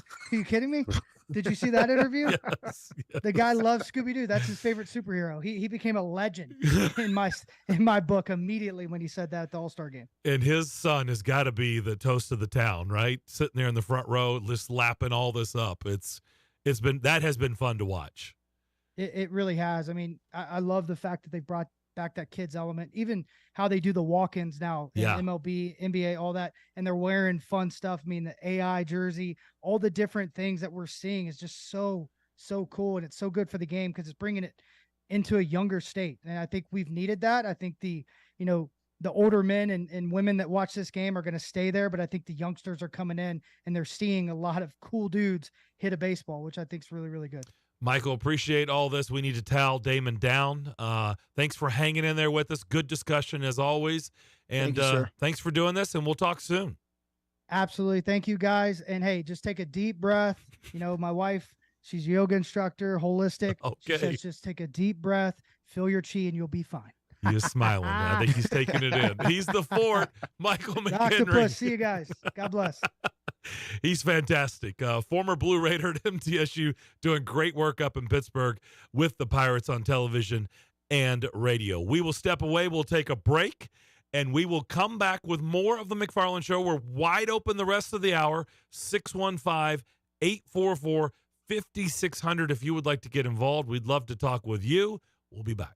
Dinner with Friends is a fine dining restaurant located in Nashville's prestigious West End. It features an elegant presentation and exceptional service. One of the first non-alcoholic restaurants in Nashville. They pride themselves in professional and courteous service. A popular choice among locals and tourists alike. If you're in town for the ball game or you're just visiting with friends, Dinner with Friends is the preferred location for those seeking a rich, modern restaurant with serene atmosphere and top-notch guest experience. Your server will uphold the high standards of etiquette and hospitality and guide you through a unique dining experience. Enjoy the ambiance and reconnect with friends. Specialty dining will feature a set menu, a dedicated server, and a personal chef. Enjoy a delicious combination of meats and vegetables at a very affordable price. There's no place in Nashville like it. A unique experience. Come and have dinner with friends. 1719 West End Avenue. To make a reservation, call right now. 615-730-9559. Dinner with Friends, a proud sponsor of TSU football on WNSR.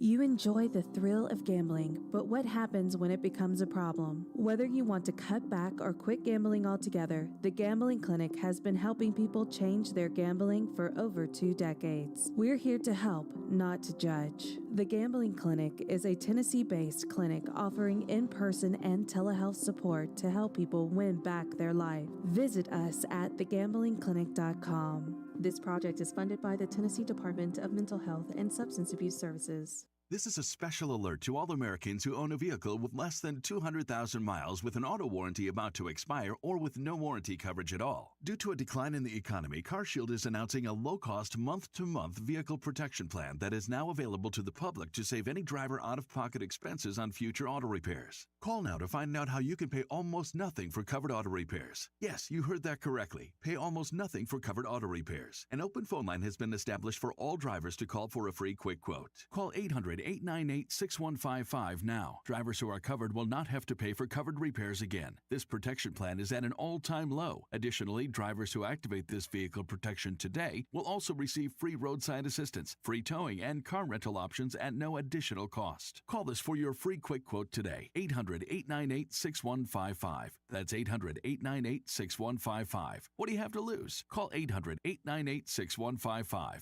Again, 800-898-6155. Trusted for creative design and committed to both the function and aesthetics of your smile, Jody Jones Dentistry for 26 years has provided a wide range of general and cosmetic dentistry services along Nashville's Music Row and coming soon to Hermitage and Murfreesboro. The Nashville leader for cosmetic dentistry provides a unique luxury environment for patients who want his famous Hollywood smile. Just ask the country music stars, actors, athlete. Yeah, he was 8 years the dentist for the Predators who display his celebrity smile. To learn more, visit JodyJonesDDS.com or call 615-259-5100. It's a Bill King Show. We are college football centric. That is the sun that warms our planet that we live on. Our planet actually isn't flat or round. It's an oblong spheroid. And we are here to proselytize about it, edify it every day on this here radio show.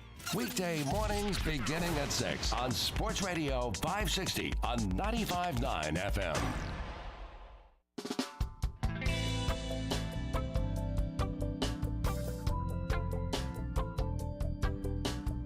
The McFarland Show. Video streaming live on Twitter, Facebook, and YouTube from the Strike and Spare studio.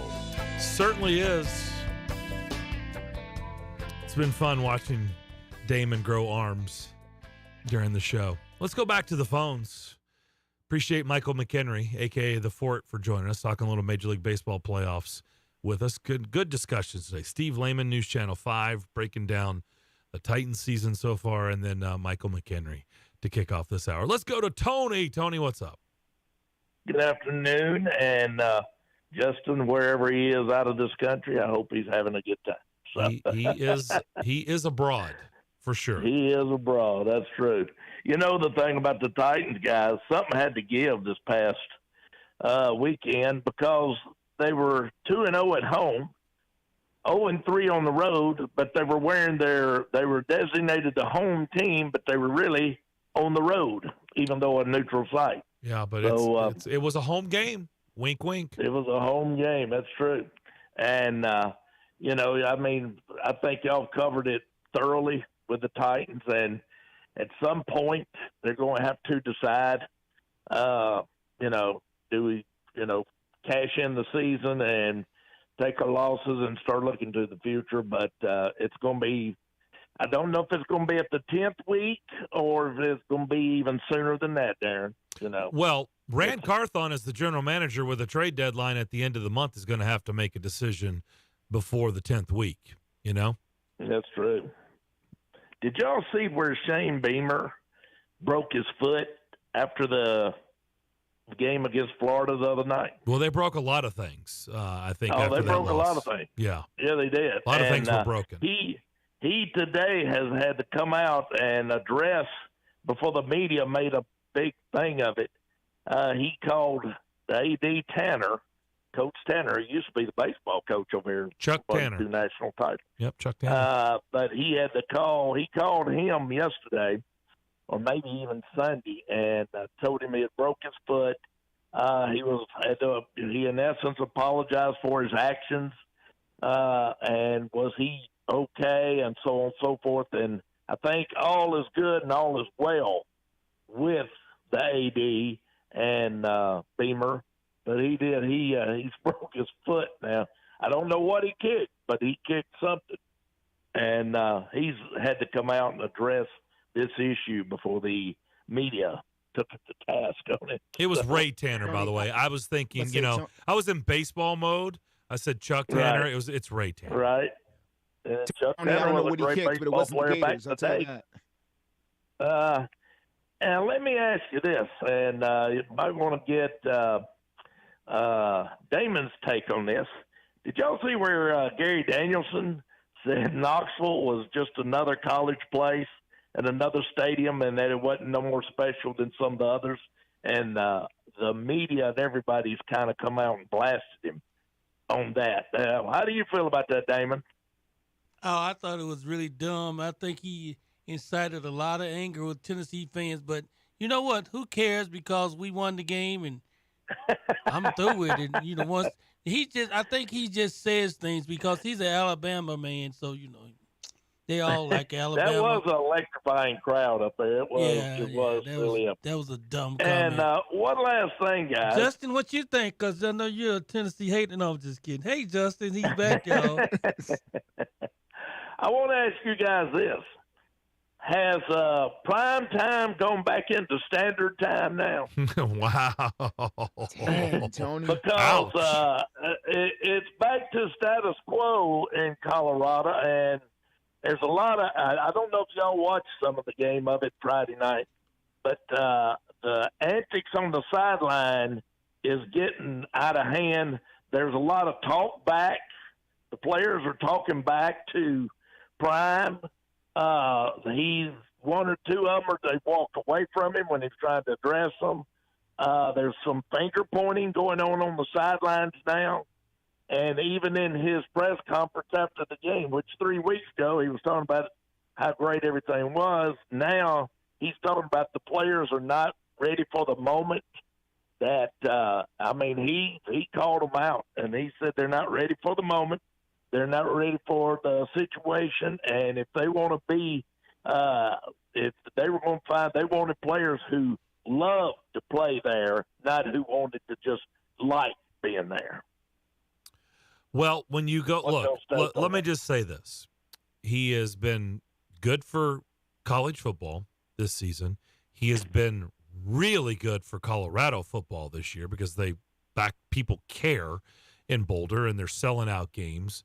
But when you operate like that, okay, one, you're going to have a lot of detractors. And I know he doesn't care about that, but that's the facts.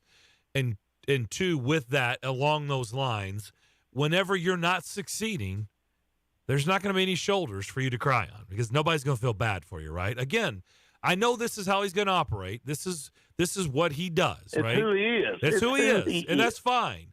But when things are bad or when things aren't going your way, ain't nobody going to feel sorry for you. And all those detractors, they're going to pile on. And that's just how it is. And I know he's fine with that, but that's what'll happen. And that's what is happening. They're up 29-0. That's the backlash that comes with that. It comes with the behavior. territory. Yeah, it comes with the territory. Right. And Justin, I want to ask you, did you, with him carrying on as such, do you think it'll be toned down some, or do you think he's still going to be the same? And there are a lot of people think if he gets this thing really turned around where they're playing a couple of bowl games, is he going to vote for the next job that comes along? I'm going to hang up, guys. I'm going to let y'all talk about that a little bit. Thanks, guys. Thank you. Thank you, Tony. My position on Deion Sanders remains unchanged. I believe this was all of this was in large part to do with his son wanting to play in the National Football League. This move was to make it possible for his son to play in the National Football League. And I think that he's been very successful at that. Do I think he's going to stay beyond his son being there as a quarterback? No, I do not. I would be shocked if Deion was coaching a team that Shadur Sanders was not on the roster as a starting quarterback. It hasn't happened yet, and I'm waiting to see it. And if Deion's for real about this coaching thing, that means he'll be here long after his son moves on to the NFL. But I do not believe that. Not to say I don't believe he doesn't want to coach. I do believe that. I believe he wants to coach under his own terms, and I believe one of those terms is having his son on the roster. And once that no longer becomes possible, why in the world Deion would hang out in Boulder, Colorado, when he doesn't need to do that? He's already a Hall of Fame football player and media personality. He does not need this job. And that is what a lot of people need to think it through when it comes to Deion Sanders, is what is his motivation? Why? It is not the same as everybody else. Why does he need to stay there in Boulder, Colorado and coach college football? It makes no sense to me outside of his son being there. If that is the case and he is willing to bolt when his son bolts, then it makes what he does that much easier, right? If he knows secretly the plan is, I'm not going to be here very long. And I don't know, Justin, you have definitely been saying the same thing. You have not wavered one bit. And I don't pretend to know what he is or isn't going to do. I do know what you're putting out there is true.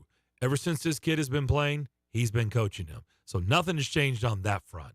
And does that mean he's going to go to the NFL when his kid goes to the NFL? I don't know. Maybe. And maybe he does. If somebody gives him the chance. Right. Maybe. But if the plan, again, is to keep following his son, again, it just makes what he's doing that much easier to what I said, right? Like all the detractors and all the people piling on and what comes with the territory when you act a certain way. If you know you're leaving, then that just makes it even easier to do, right? Because if you're not going to be there for the long haul, who cares?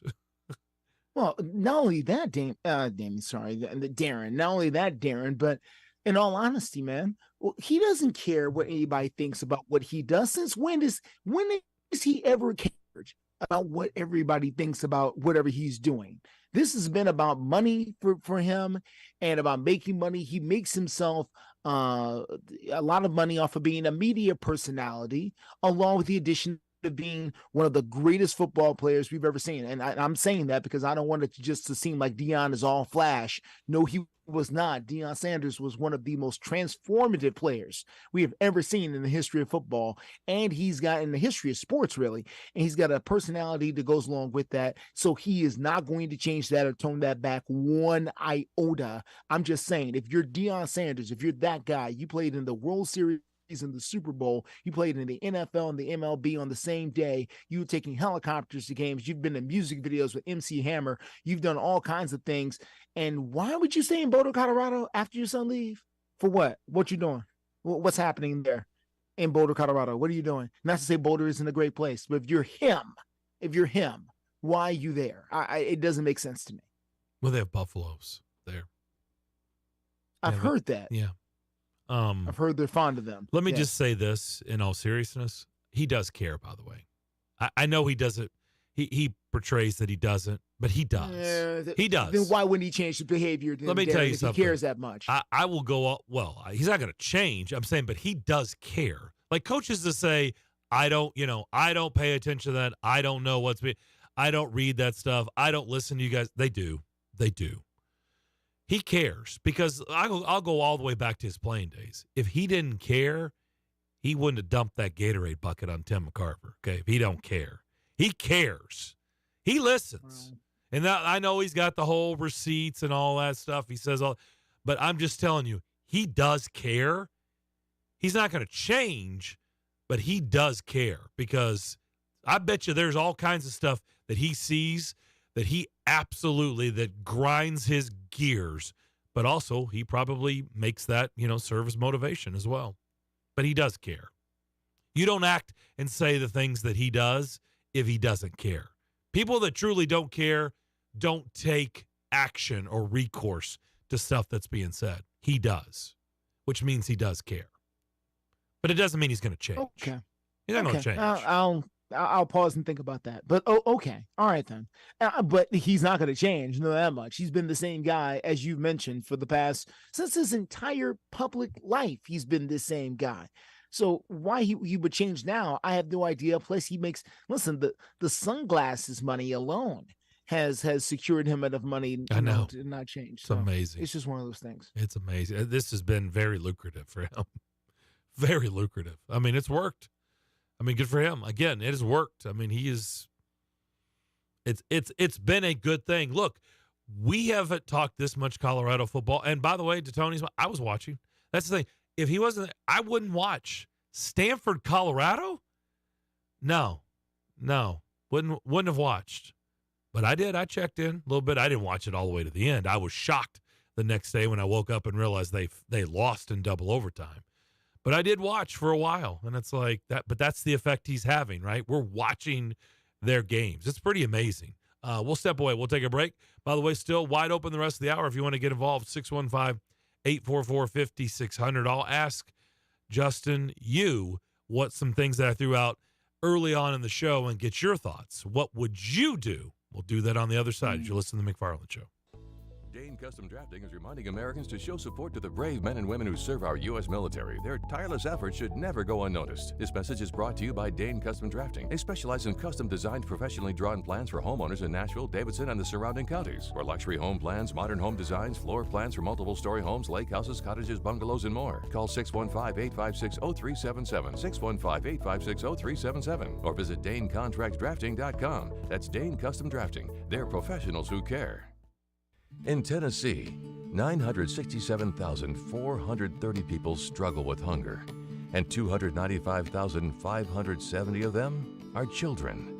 That's 1 in 7 who struggle with hunger, and 1 in 5 are children. People who are hungry are not necessarily living on the streets. They may be in your child's classroom, in your neighborhood, or just down the street. In addition, many of these people live in food deserts, which are areas more than 10 miles from the nearest grocery store. Often there are limited resources to get food, and the only option is fast food or convenience markets. While processed food may help with hunger pangs, it provides little to no nutrition. What began in 2008 as a dream to buy land, grow food, and give it away has recently developed into a way to serve and impact more individuals in the community.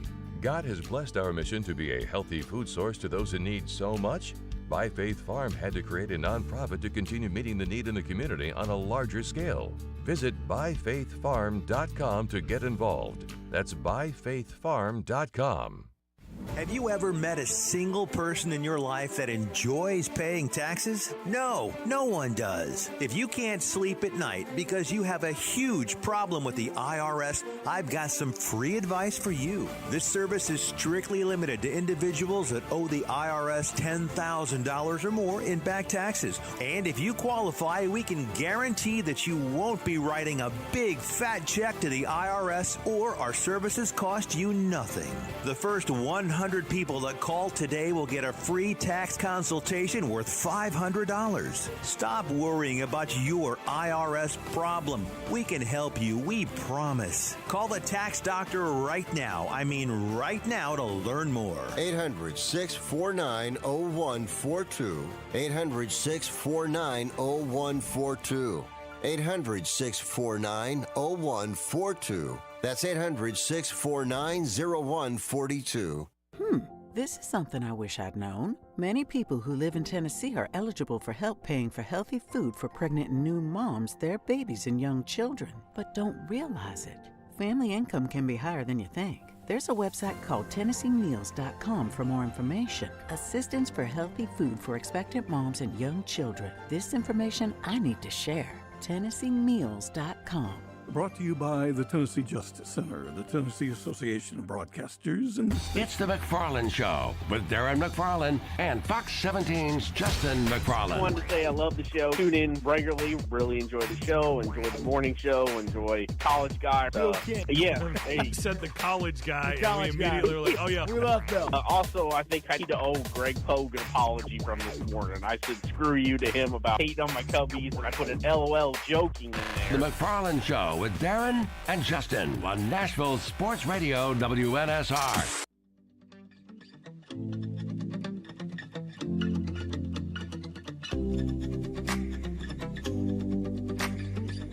Welcoming calls from all around Middle Tennessee. 615-844-5600. The McFarland Show with Darren McFarland and Fox 17's Justin McFarland. Actually, the world, big voice guy. We welcome calls anywhere in the world. You can listen anywhere in the world to this show, and we appreciate that. I think you heard Eric in Columbia in that promo. He has texted in. He said he still wants to see Malik Willis get one more chance. He thought he looked okay. I am going to probably say I don't think you need to see another. I just think right now, this is what Malik is. He's not ready. Can they continue to develop him as a backup? Yes. Does it mean it's going to change? No. Could it change? Sure. We've seen other quarterbacks develop later on. He's just not ready. He holds on to the ball too much. Got sacked 4 times. Still looks lost at times. But with that being said, they are going to have to make a tough decision here in the bye week or after the bye week when they host the Falcons here for the final game in the month of October. If Ryan Tannehill is not 100%. He's not going to be 100%. If he's good enough to go, do you trot him out there, or would you like to see Malik Willis, like Eric, get another chance, or would you like to see Will Levis?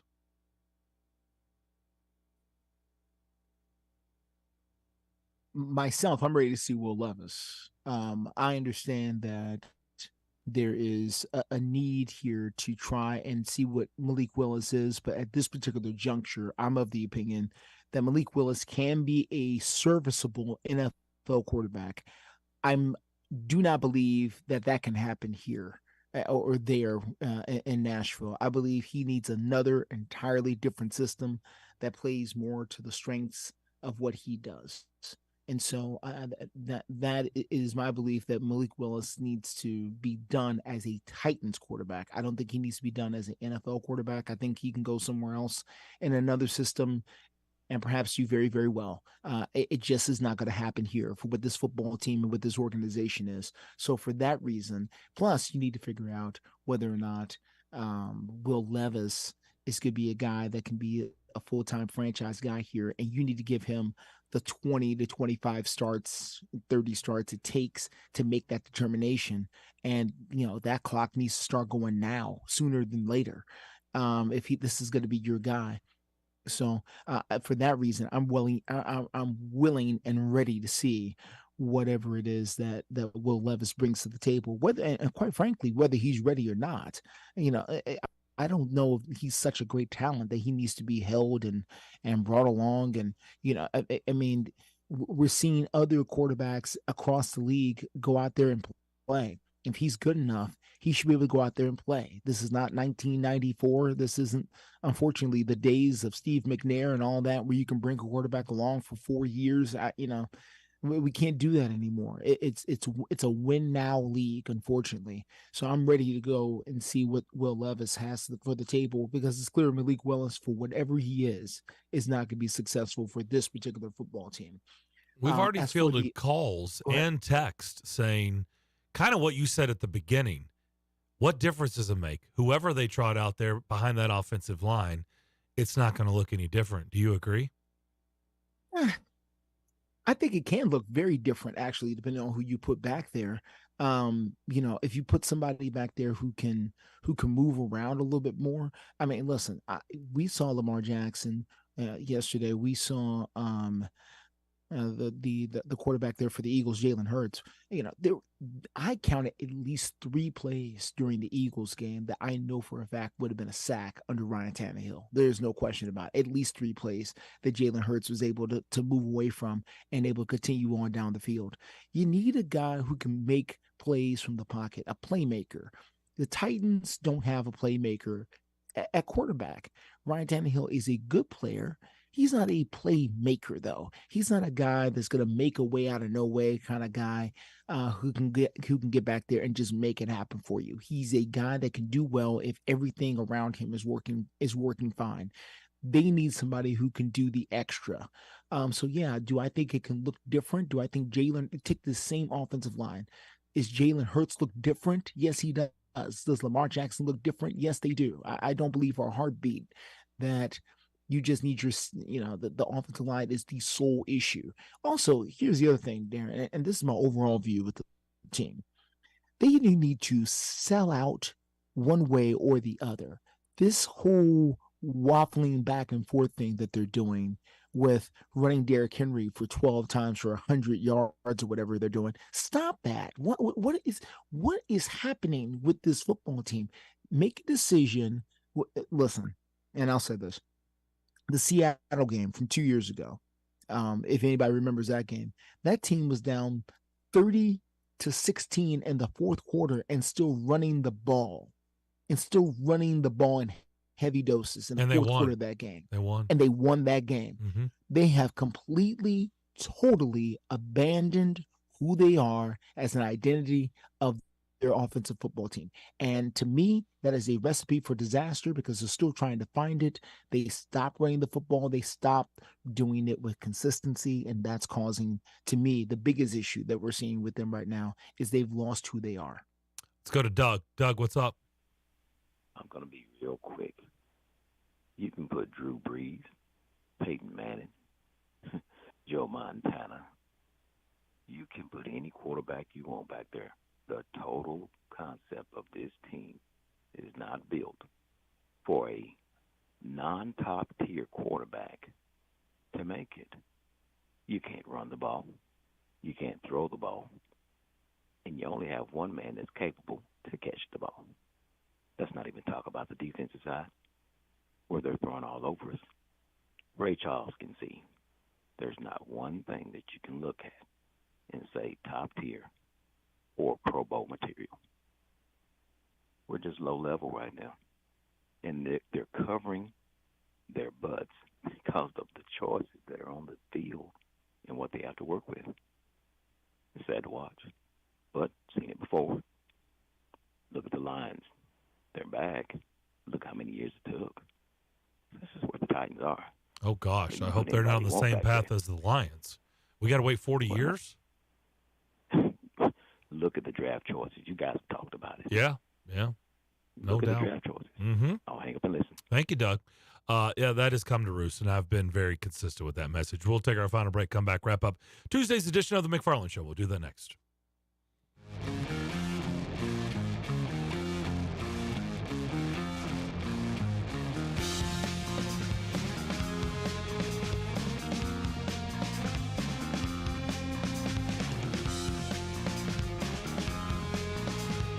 On air and online, Sports Radio WNSR, Brentwood, Nashville.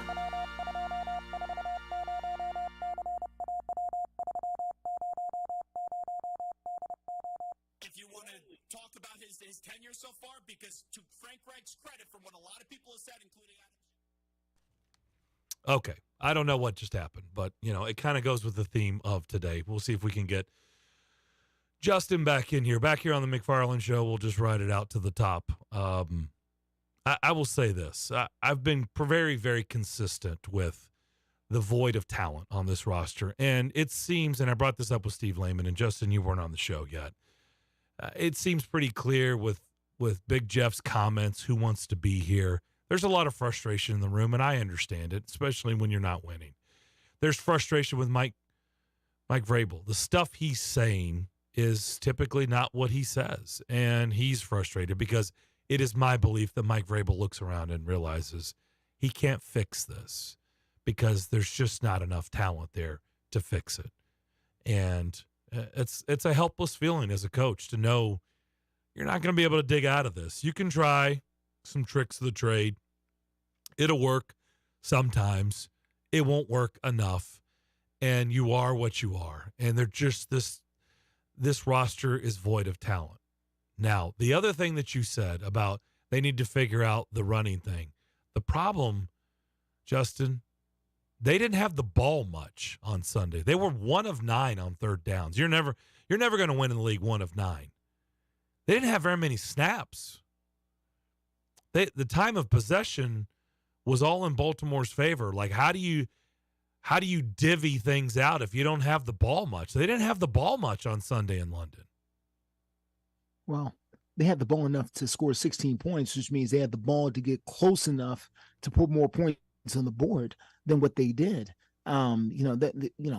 They had to take advantage of the red zone opportunities, Darren. And I understand what you're saying about the time of possession, but they had the ball enough, though. Baltimore had put 12 more minutes points on the board than 16 points, though, Darren. I mean, if they score 2 of those touchdowns and 2 of those field goals and the touchdowns, this is a different ball game.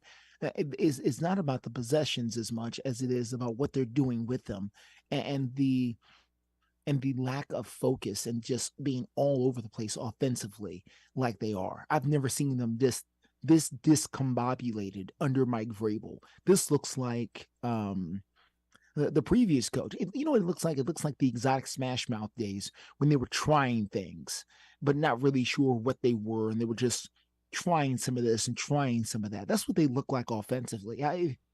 Listen, it's not predictable. You say that much. It's not predictable anymore. But it's also not consistent, and I just don't see them finding a zone. As far as it's some of the things I just want to address what some of the things Doug was saying real quick, as far as, there are some folks, like Doug didn't think they had a chance, a snowball's chance, and where to beat Cincinnati, and they did. And I understand what Doug is saying about the roster and being devoid of talent and all of that stuff, but the team is not so far off that I think it's going to take them 40 years of rebuild here. It is just a situation where, to me, it's more of an identity thing than a talent thing. They do need an elite quarterback. They don't have that now. But I think they need to be about the business of trying to find one. And that is a long and painful process, trying to find a quarterback in the National Football League. There's a reason why they're paying Ryan Tannehill as much as they are, because he was the solution to a long problem that they've had. And now that problem is back, and that is they don't have a quarterback. And I think we just need to start saying that. They don't have a quarterback right now. Ryan Tannehill is not a solution, a long-term solution to quarterback. They don't have one. And I think we need to start framing it in that way to start really evaluating where the franchise is. This franchise does not have a quarterback. I've said it for 2 days. Ryan Tannehill on the show, and actually I filled in for John Burton yesterday with Greg Pogue, and I said it there too. Ryan Tannehill is not the problem with this 2-4 start. He's not the problem to this team. He's also not the solution. And that's kind of where I am. And that's not any earth-shattering news, but that's how I feel. He's not the problem. He's also not the solution. So if he's not the solution, then to me, I'm all for doing whatever you think you need to do moving forward to try to start going in a different direction. That's the way I view it. Yeah, but yes, he's not I would agree that he's not the problem.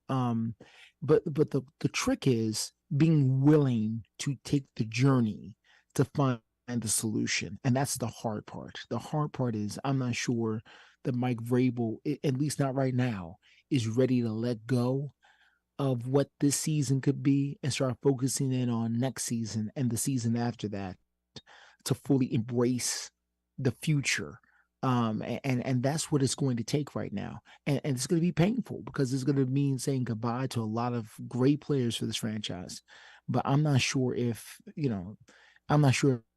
hanging around like this in this kind of purgatory that they're in is the solution either. All right, that's going to do it for us today. Justin, tomorrow, NFL Top 10. Predators tonight hosting the Edmonton Oilers at Bridgestone Arena. We'll certainly touch on that. MTSU plays tonight. We can touch on that. We got a lot of things to get into tomorrow on the program. That will do it for us today. I'm Darren McFarland in the Strike and Spare Family Fun Center studio. Justin is abroad. Have a great rest of your Tuesday, and we will talk to you tomorrow starting at 2 o'clock. We'll see you then. Now to 88909. Auto financing the easy way. Text apply now to 88909.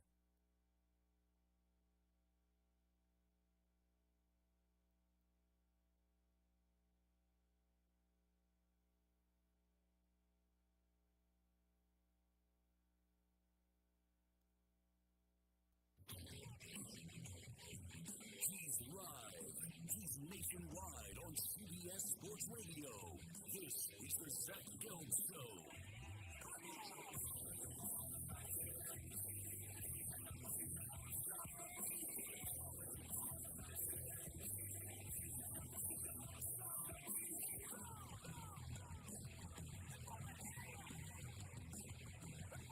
Here's your host, Zach Gelb. Hour number 3 of our radio program. That's right. It is the Zach Gelb Show, coast to coast on CBS Sports Radio. Just reading this from Adam Schefter, some San Francisco 49ers news. None of the injuries to 49ers standouts, Christian McCaffrey dealing with an oblique, Deebo Samuel with the shoulder, and Trent Williams dealing with an ankle are considered long-term per sources. Each has a chance to be ready for Monday night's game at Minnesota, though the work week will help determine who could play and who can't. I think this is very simple. And I understand this knowing that the San Francisco 49ers just dropped the game to the Cleveland Browns. But the Browns actually have some talent. You look at the Minnesota Vikings, the Vikings don't intimidate anybody. Kirk Cousins is a solid quarterback, a good quarterback, not a great quarterback. Addison's a good young wide receiver. But really, other than that, and with Justin Jefferson now being out with this hamstring injury and on the IR, there's not enough pieces for the Minnesota Vikings, especially with the defense that played better, but it was also up against the Bears, but a defense that has not been good the last few years, even though they just brought in a new defensive coordinator in Brian Flores. That makes me think I need to rush anybody if I'm Kyle Shanahan. I would go out to venture to say one of the three or two of the three end up playing. I would be surprised if all three end up